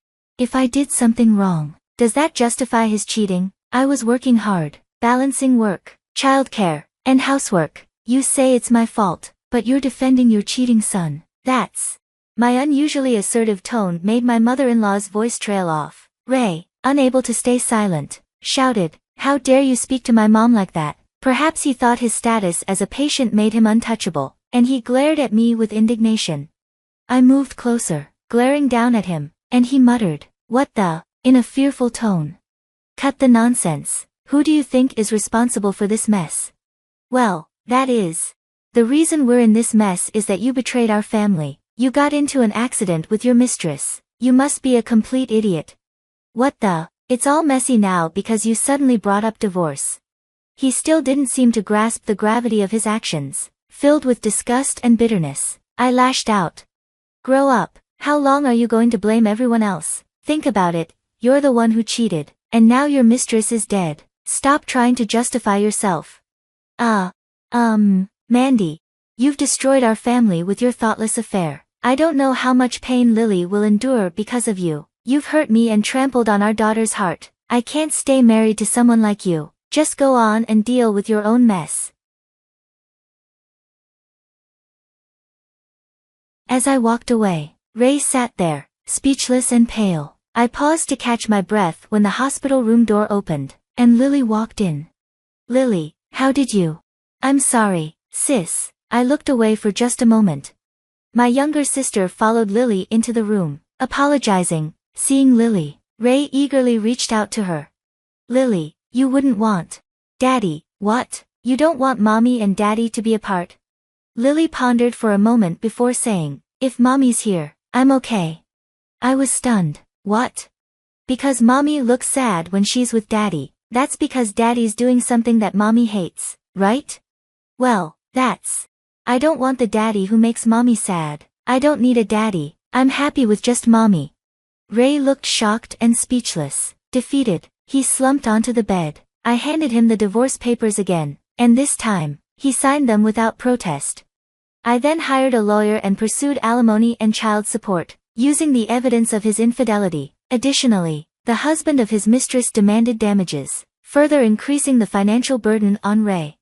Ray's affair was exposed at his company, where he was dismissed from his position. The fallout, including the loss of his mistress's life, was harsh retribution. The financial strain from the damages drained Ray's savings, forcing him to move into a small apartment with his in-laws after selling his house. I heard that his in-laws are now caring for their son daily, as he is wheelchair-bound.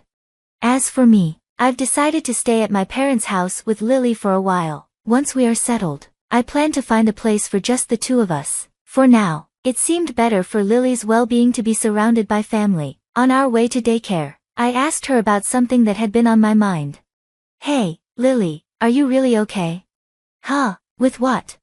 "With Daddy not being here. Are you okay with just Mommy and you?" Lily smiled brightly and cheerfully said, "I love Mommy the most. I don't like anyone who makes Mommy sad." "I see. Mommy loves Lily too." Lily hugged me tightly, and I held her close, determined to protect her for the rest of my life.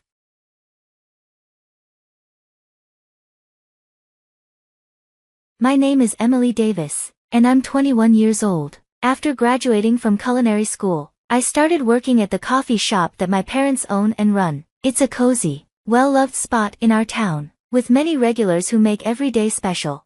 I have deep admiration for my parents, who have been running the shop for years. Balancing work and studies was tougher than I anticipated, but I found fulfillment in my daily routine. Then one day, everything changed with an unexpected call from Bob. My wife had an accident. Bob's voice was unusually tense, though we didn't know the details. My parents and I were immediately concerned for my sister-in-law. Bob asked if we could look after his kids while he stayed at the hospital, and we readily agreed. His children are still quite young and need a lot of care. Bob brought the kids to the coffee shop before heading to the hospital. They seemed confused and a bit scared, but I welcomed them warmly, trying to make them feel at ease. 2 hours later, Bob called again. Thankfully, my sister-in-law wasn't in any life-threatening danger, but she had severely sprained her foot and would need to rest at home for a while. Bob asked if we could continue caring for the kids during this time. I felt conflicted. My parents and I had the coffee shop to run, and I was also working there, so it seemed impossible to manage both. After discussing it with my parents, we decided I would take care of my nieces and nephew for about 2 weeks. At first, I was anxious about whether I could manage looking after them properly, but they quickly warmed up to me, and they were well behaved, making the experience much easier than I had feared. When things got tough, my mother was always there to lend a hand. 2 weeks later, things settled down, and life at the coffee shop returned to normal. But then Bob called again. My wife still isn't feeling well, he said. Could you help with the kids when she needs a break? I wasn't sure what to do, but in the end, I couldn't ignore my nieces and nephew, so I agreed to help out occasionally. Sure enough, a few days later, my sister-in-law texted, "Could you watch the kids tomorrow?" I replied, "Okay." The next day, I picked up my nephews in the morning, dropped them off at kindergarten, and then brought them back home in the afternoon to care for them. My mother stopped by a few times to check in. After dinner and baths, we waited for Bob to pick them up. When he arrived, I handed him the dinner my mother had prepared for him and his wife. As Bob took the children and headed home, he sighed in relief. "That's a lifesaver," he said gratefully. Despite my exhaustion from these unfamiliar responsibilities, I couldn't shake the feeling that all this effort might not be entirely necessary, but leaving Bob's family to manage on their own wasn't an option, so my mother and I continued to help as best we could. A few days later, another message arrived from my sister-in-law. "Could you help out with the kids again?" Like before, I picked up the children in the morning and took them to kindergarten. This time, the teachers recognized me, making the drop-off much smoother. The boys cheerfully waved goodbye, saying, "See you, Emily," and happily went off to their classes without a fuss. Afterward, I headed to the cafe to help my parents, but soon enough, it was time to pick up the kids again. My father noticed the time and reminded me, so I quickly left the cafe. When I arrived at the kindergarten, there were already a few parents waiting to collect their children. As I stood there, someone called my name from behind. "Emily." I turned around, surprised to see a familiar face from school. "Ashley." It was an unexpected reunion. "Long time no see," she said, smiling. Ashley explained that her child also attended the same kindergarten as my nephews. Though I wanted to catch up, it wasn't the best moment to chat, so we exchanged contact information and promised to reconnect later. The next day, Ashley visited the cafe during my shift. My parents, noticing the situation, suggested we take a break and chat once things slowed down. Grateful for the opportunity, I took their advice and sat down with Ashley. To my delight, Ashley had really taken a liking to our cafe, but as we talked, her expression suddenly grew serious, as if she had remembered something important. "By the way, I saw your nephew's mom the other day," she said, her tone shifting. I blinked in surprise at the unexpected comment and nodded. "Really?" "Yeah, I didn't talk to her, but I've met her before, so I'm sure it was her. But there's something." Ashley hesitated, struggling to find the right words, which only heightened my curiosity. I urged her to continue, and when she did, her words left me stunned. I noticed my mom, who had overheard our conversation, glance over at us, and our eyes met, both filled with concern. After Ashley left, I turned to my mom, trying to process what had just been discussed. "What do you think?" I asked. She paused before replying, "Let's keep an eye on the situation for a little while longer." I nodded in agreement, but then, one day, I received a sudden call from Bob. I missed it at first, and when I saw multiple missed calls from him, I quickly dialed him back, feeling a knot of unease in my stomach. "What's going on?" I asked, confused by his urgency. "What happened?"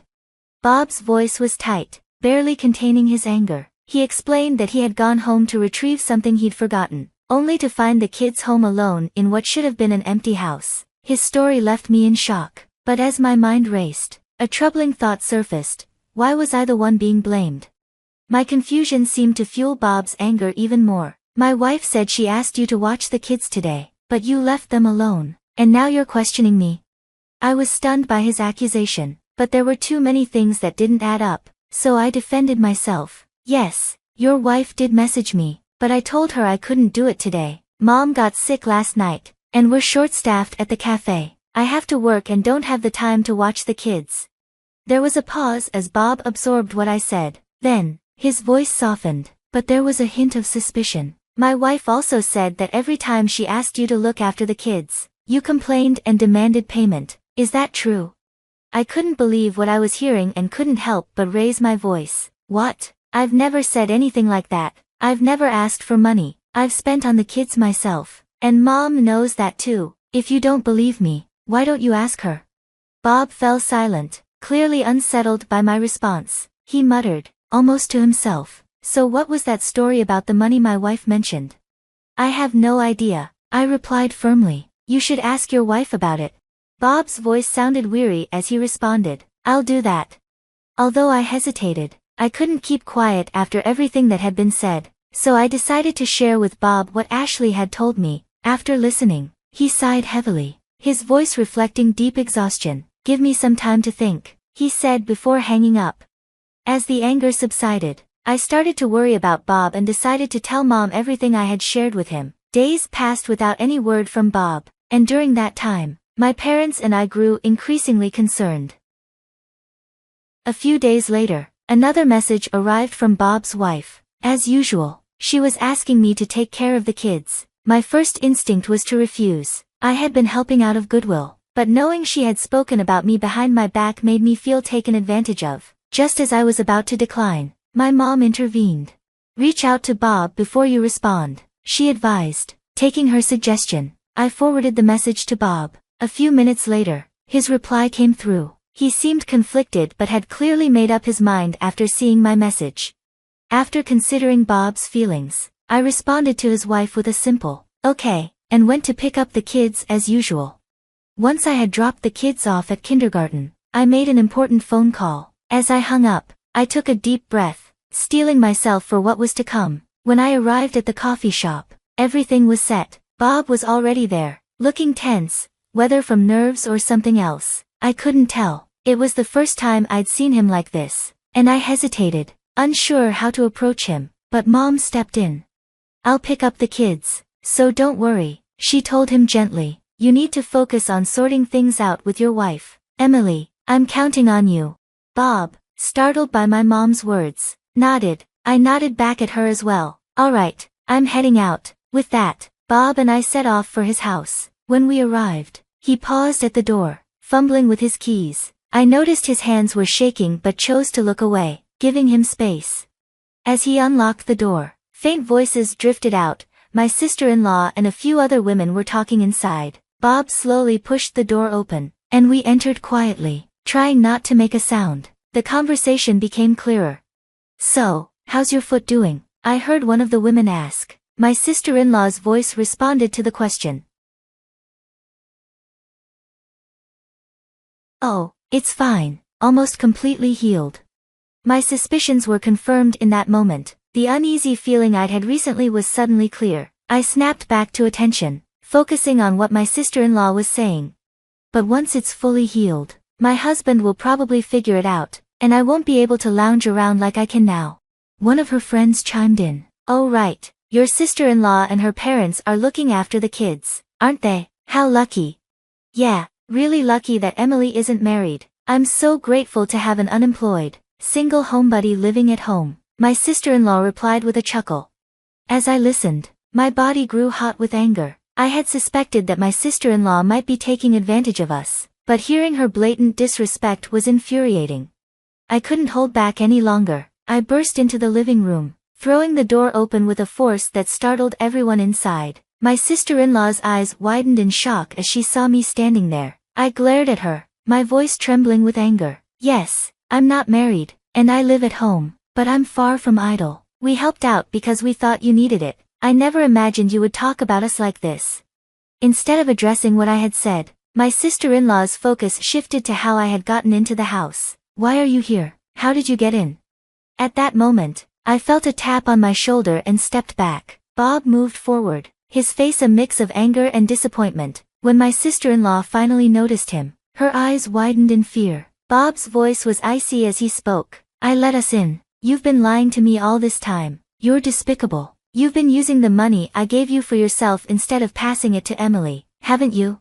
My sister-in-law turned pale, her bravado gone. I turned to her friends, gesturing for them to leave. They quickly gathered their things and left, wearing awkward expressions.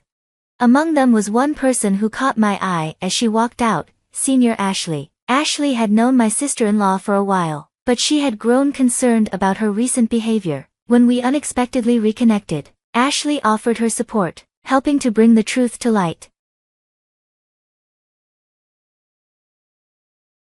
After everyone had left, my sister-in-law began to speak through her tears. Her story, in short, was that since the birth of their second child, managing the household and caring for the kids had become overwhelming. With Bob constantly busy with work, she felt unsupported with both childcare and housework. When she got injured, my mother and I stepped in to help, which made things more manageable for her, leading to her reliance on us. As for the money Bob had given her, she admitted she had been without any disposable income since getting married and had used the money out of necessity. I wasn't entirely convinced by her explanations. Sensing my skepticism, Bob suggested it was time to leave. Taking his advice, I headed out of Bob's house. Upon arriving home, my mother met me with a worried expression. Dad was looking after my nephews, so I seized the opportunity to explain the situation to her. Her face reflected concern and resignation as she said, "I see. It's a problem between them now." She then went back to check on the kids, and I followed her. My nephews, unaware of the turmoil, greeted me with bright smiles, calling out, "Aunt Emily." Despite my internal struggle, I managed to smile and respond to them. Several hours later, Bob returned home and announced he would be staying at our parents' house for the night. My mother, understanding Bob's need for space, simply replied, "I see." After tucking the kids in, Bob shared his decision with our parents and me. "I won't be divorcing her this time, but if things don't change, I'll reconsider. Emily, I'm sorry for everything you've gone through. And you too, Mom." I voiced my concerns. "Are you sure about this, Bob?" His nod was firm as he replied, "Yes, after talking with my wife, I realize I have some responsibility in this too. We've decided to give our marriage another chance." I asked Bob to elaborate, and he said, "I've been so focused on work that I haven't paid enough attention to my wife or our kids. I understand now that this may have put undue pressure on her and been unfair to the children. I should have been more present." Listening to Bob, I felt a mix of emotions. Mom then spoke, "I understand that, as an individual, it's hard to forgive what your wife has done to us, but as a wife and mother, I get where she might be coming from. If this is the decision you both have made, I won't oppose it. But make sure you handle your issues privately from now on." Bob nodded, clearly moved by Mom's words, and bit his lip, reflecting on the gravity of the situation. Since that incident, neither Bob nor my sister-in-law has reached out to me, and I haven't seen her at all. It's likely too awkward for her to face me after everything that happened. My father is upset that she hasn't even offered an apology, but honestly, I'm relieved to avoid any encounters that might stir up unpleasant memories. When I shared this with Bob, he reassured me, "I understand. I'll do my best to keep you from running into her." Thanks to that, my daily routine returned to normal. The sound of the bell caught my attention, and I turned to see Bob standing at the entrance with my nephews by his side. As soon as Bob let go of their hands, the kids dashed towards me, calling out my name. "Aunt Emily." I greeted them with a warm smile. As the children chatted with my parents and enjoyed some cake, Bob quietly confided in me that while my sister-in-law was feeling remorseful, she wasn't happy about the kids visiting me since they were so fond of me. Hearing this, I couldn't help but feel that she had only herself to blame for the situation. Although I might have to face her again eventually, it doesn't seem likely that I'll forget what she did anytime soon.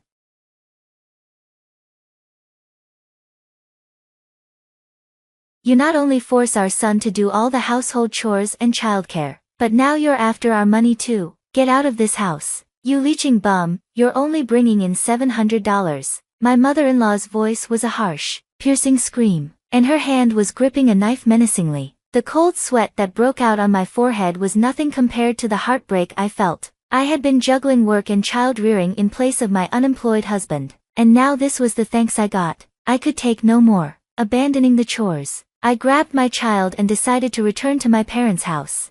My name is Emily, 23 years old, and I live with my husband, our child, and my mother-in-law. My husband, Richard, was a senior at my high school, an admired soccer star and student president. When he came back to our hometown with a job, I was stunned when he approached me. After a few dates, our relationship became serious. Even as an adult, he was the handsome, charming boyfriend everyone envied. After graduating from vocational school, I discovered I was pregnant. Though the timing wasn't ideal, I believed I could still have a happy life with Richard and our child. However, my dreams began to unravel when we discussed our future. How about we move into my parents' house after we get married? Richard suggested. Why? I was hoping it would just be the three of us with our child. It'll be less expensive if we live with my parents. But if we both work, we can afford an apartment, right? Well, my income this month isn't great. How bad? Less than $1,000. Why is it so low? You said you were working at an IT company. I actually quit that job. Now I'm making some money at the casino and working part-time. At the casino? Why would you do that? He had left his IT job after only a month. If you're willing to cover all the expenses, living in an apartment is fine. His indifferent tone made me uneasy. Was I the only one excited about our new life? Sensing my anxiety, Richard took my hands and promised, "It's only temporary until I find a better job. I'll make you happy, Emily. I'll handle the housework and childcare until then." Trusting his words, we got married and moved into his parents' house. After giving birth, I threw myself into taking care of our son, hoping for a better future. Both Richard and my mother-in-law seemed content, and I was optimistic. But even after our baby was born, Richard did nothing around the house and spent his time at the casino. Another trip to the casino? What about the housework and childcare? I asked, reminding him of his broken promise. Richard's response was a furious outburst. "Don't tell me what to do." My confusion grew as mother-in-law arrived, drawn by the commotion. "What's going on here?" "Oh, it's just that Emily is busy with work and wants me to handle the housework and childcare." "What? That's a wife's job." Mother-in-law's anger was palpable. Richard had never mentioned quitting his job. Instead, he painted me as the lazy wife, pushing all responsibilities onto him. Mother-in-law, who had initially been kind, now despised me after buying into his deceit. Richard continued his part-time work and casino visits, earning around $700 a month, which he often lost trying to double. Meanwhile, I covered most of our living expenses. Our lives became increasingly difficult with me not working, so I started working again after dropping our son off at a childcare center. Thankfully, my dental hygienist qualifications helped me secure a job quickly. However, every evening when I came home, I was met with my mother-in-law's scathing reprimands. "What time do you think it is? This isn't playtime. You're a parent, yet you act like you have nothing to do. Get dinner on the table now." In her frustration, she would often slam the newspaper onto the floor or, when really upset, even smash plates. Her temper was volatile. Even the smallest irritation could set her off. The constant fear of what she might do next kept me compliant, but balancing childcare, work, and housework left me utterly exhausted, both mentally and physically. Reaching my breaking point, I decided to confront Richard before he left for the casino one morning. "Richard, I can't keep up with everything on my own. Couldn't you help with the baby a bit?" "What? I've told you, I'm busy. I'm trying to find a new job. You'd rather I stay unemployed forever? If that happens, you'd be in trouble. Just do what you're supposed to do." "But we're barely making ends meet. I'm using my savings to cover our food costs. Diapers are expensive, and you're not contributing anything from your casino earnings." I was footing most of our living expenses. Mother-in-law had started demanding $500 a month for utilities, forcing me to dig into my savings, which were quickly depleting. Even food expenses were draining my funds, which had originally come from a part-time job I held during school. "Enough. How dare you talk back? You have a lot of nerve complaining after moving into my house." Richard, who was usually kind, became unrecognizable when it came to money or his casino habits. Hearing the commotion, mother-in-law stormed in. "What's happening now? Is your wife complaining again? Yes, she is. She's demanding I do housework and childcare, plus pay for living expenses. How shameless of you, Richard, you should go to work. Right, I'll be going. With that, Richard left. As soon as he was out the door, mother-in-law's demeanor hardened. You have some nerve, pushing childcare and household duties onto us and demanding money. You should be ashamed. I'm not demanding anything, I just need a bit of help because it's incredibly hard on my own. You must be squandering money. Are you careless with finances? Mother-in-law didn't understand the full picture. She was unaware that Richard had quit his job and was now spending all his time at the casino. I was told to remain silent, but I was at my breaking point. Richard isn't contributing anything. He quit his job after just a month and now spends all his time at the casino. What are you talking about? Richard has always been exceptional. He might have missed college entrance exams, but he got a job at a good company. He left that job after a month and spends all his time at the casino. I can't keep surviving on my savings alone. That's absurd. Stop making up stories. Mother-in-law refused to believe me. Her son's past achievements in sports and academics were her pride, and she couldn't accept that he was now unemployed and wasting his time. Her face flushed with anger as she stormed out of the room, only to return moments later holding a knife. What are you planning to do? Please stop, I cried out, backing away and holding my son tightly in my arms. My mother-in-law advanced slowly, the knife in her hand glinting ominously. She pressed the blade's tip against my throat. Enough of your insults to my son. You're destroying Richard's life. You're nothing but a lazy parasite living off a pitiful 70,000. Get out of this house. Her cruel words made me break out in a cold sweat. Even the smallest movement could have put my son in harm's way. Seeing my fear and my pale face, mother-in-law seemed momentarily satisfied and lowered the knife. Good, you understand now. Even parasites like you aren't wanted anywhere. Just keep quiet and do your chores. With a final sneer, she turned and went back to her room, overcome with relief. I sank to the floor. My son, sensing something was wrong, began to sob. As I comforted him, I made a decision. We could no longer stay in this house. The casual threat with a knife was beyond belief. She seemed almost inhuman. Up until now, I had been swayed by Richard's empty promises after each outburst. I thought I needed to support him, that he would fall apart without me, but I had reached my limit. The most important thing now was to protect my son. I couldn't raise him in such an environment. The next morning, my mother-in-law's stern face greeted me with an unexpected command. Emily, prepare for my husband's memorial service next week. All our relatives will be there, so make sure everything is perfect. Without waiting for a response, she left for a neighbor's house. The upcoming memorial service for my father-in-law had been the subject of much discussion. Richard and his mother had planned a grand feast and reminiscences, with me responsible for the preparations. But I had made up my mind. As soon as Richard and mother-in-law were gone, I quickly packed up what little I had, clothes, my son's toys, and diapers, and left their house. Returning to my parents' home, I was met with surprise. My mother, moved to tears, embraced me tightly, while my usually composed father was visibly angry and insisted I take time to rest. That evening, the phone rang. I assumed it was Richard, questioning my absence. Ignoring the call, I blocked his number. The following morning, Richard and mother-in-law arrived at my parents' house, knocking loudly on the door. My parents tried to send them away, but I instructed them to let them in. When I opened the door, Richard and my mother-in-law immediately launched into a tirade. How dare you leave without a word? What kind of wife are you? Isn't it strange to just disappear without explanation?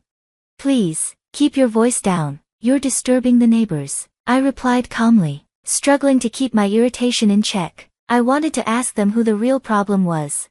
Seeing my composed demeanor, they attempted to push past me, but my father intervened. We'll call the police if this turns violent. Let's discuss this inside, he said firmly. With my parents present, we began the confrontation. Why did you leave without saying anything? They demanded. I reached my breaking point. I answered, I was overwhelmed with taking care of our child and managing my job while you did nothing to help, despite my repeated requests. Well, I was busy too, Richard countered. Busy at the casino, as I've already mentioned. Our son doesn't go to casinos. Stop spreading lies, my mother-in-law snapped. It was clear she still believed Richard was working somewhere respectable. Her view of him as the good son made it hard for her to accept the truth. Ignorance was indeed bliss. So, mother-in-law, where do you think Richard is employed? At a securities company. I saw the job offer letter myself, she replied confidently. Let's call them and confirm if Richard is still employed there. That should clear things up. Richard's face turned pale as he stammered. Wait a minute. What's the issue? If you're really working there, there shouldn't be a problem. Well, that's, Ignoring his flustered state, I dialed the securities company and put the call on speaker so everyone could hear. I inquired about Richard's employment status. Oh, that individual resigned several years ago. If I remember correctly, he was with us for just about a month. My mother-in-law was left speechless, while Richard looked down, his fists clenched in frustration. Did you really quit? Why? She demanded.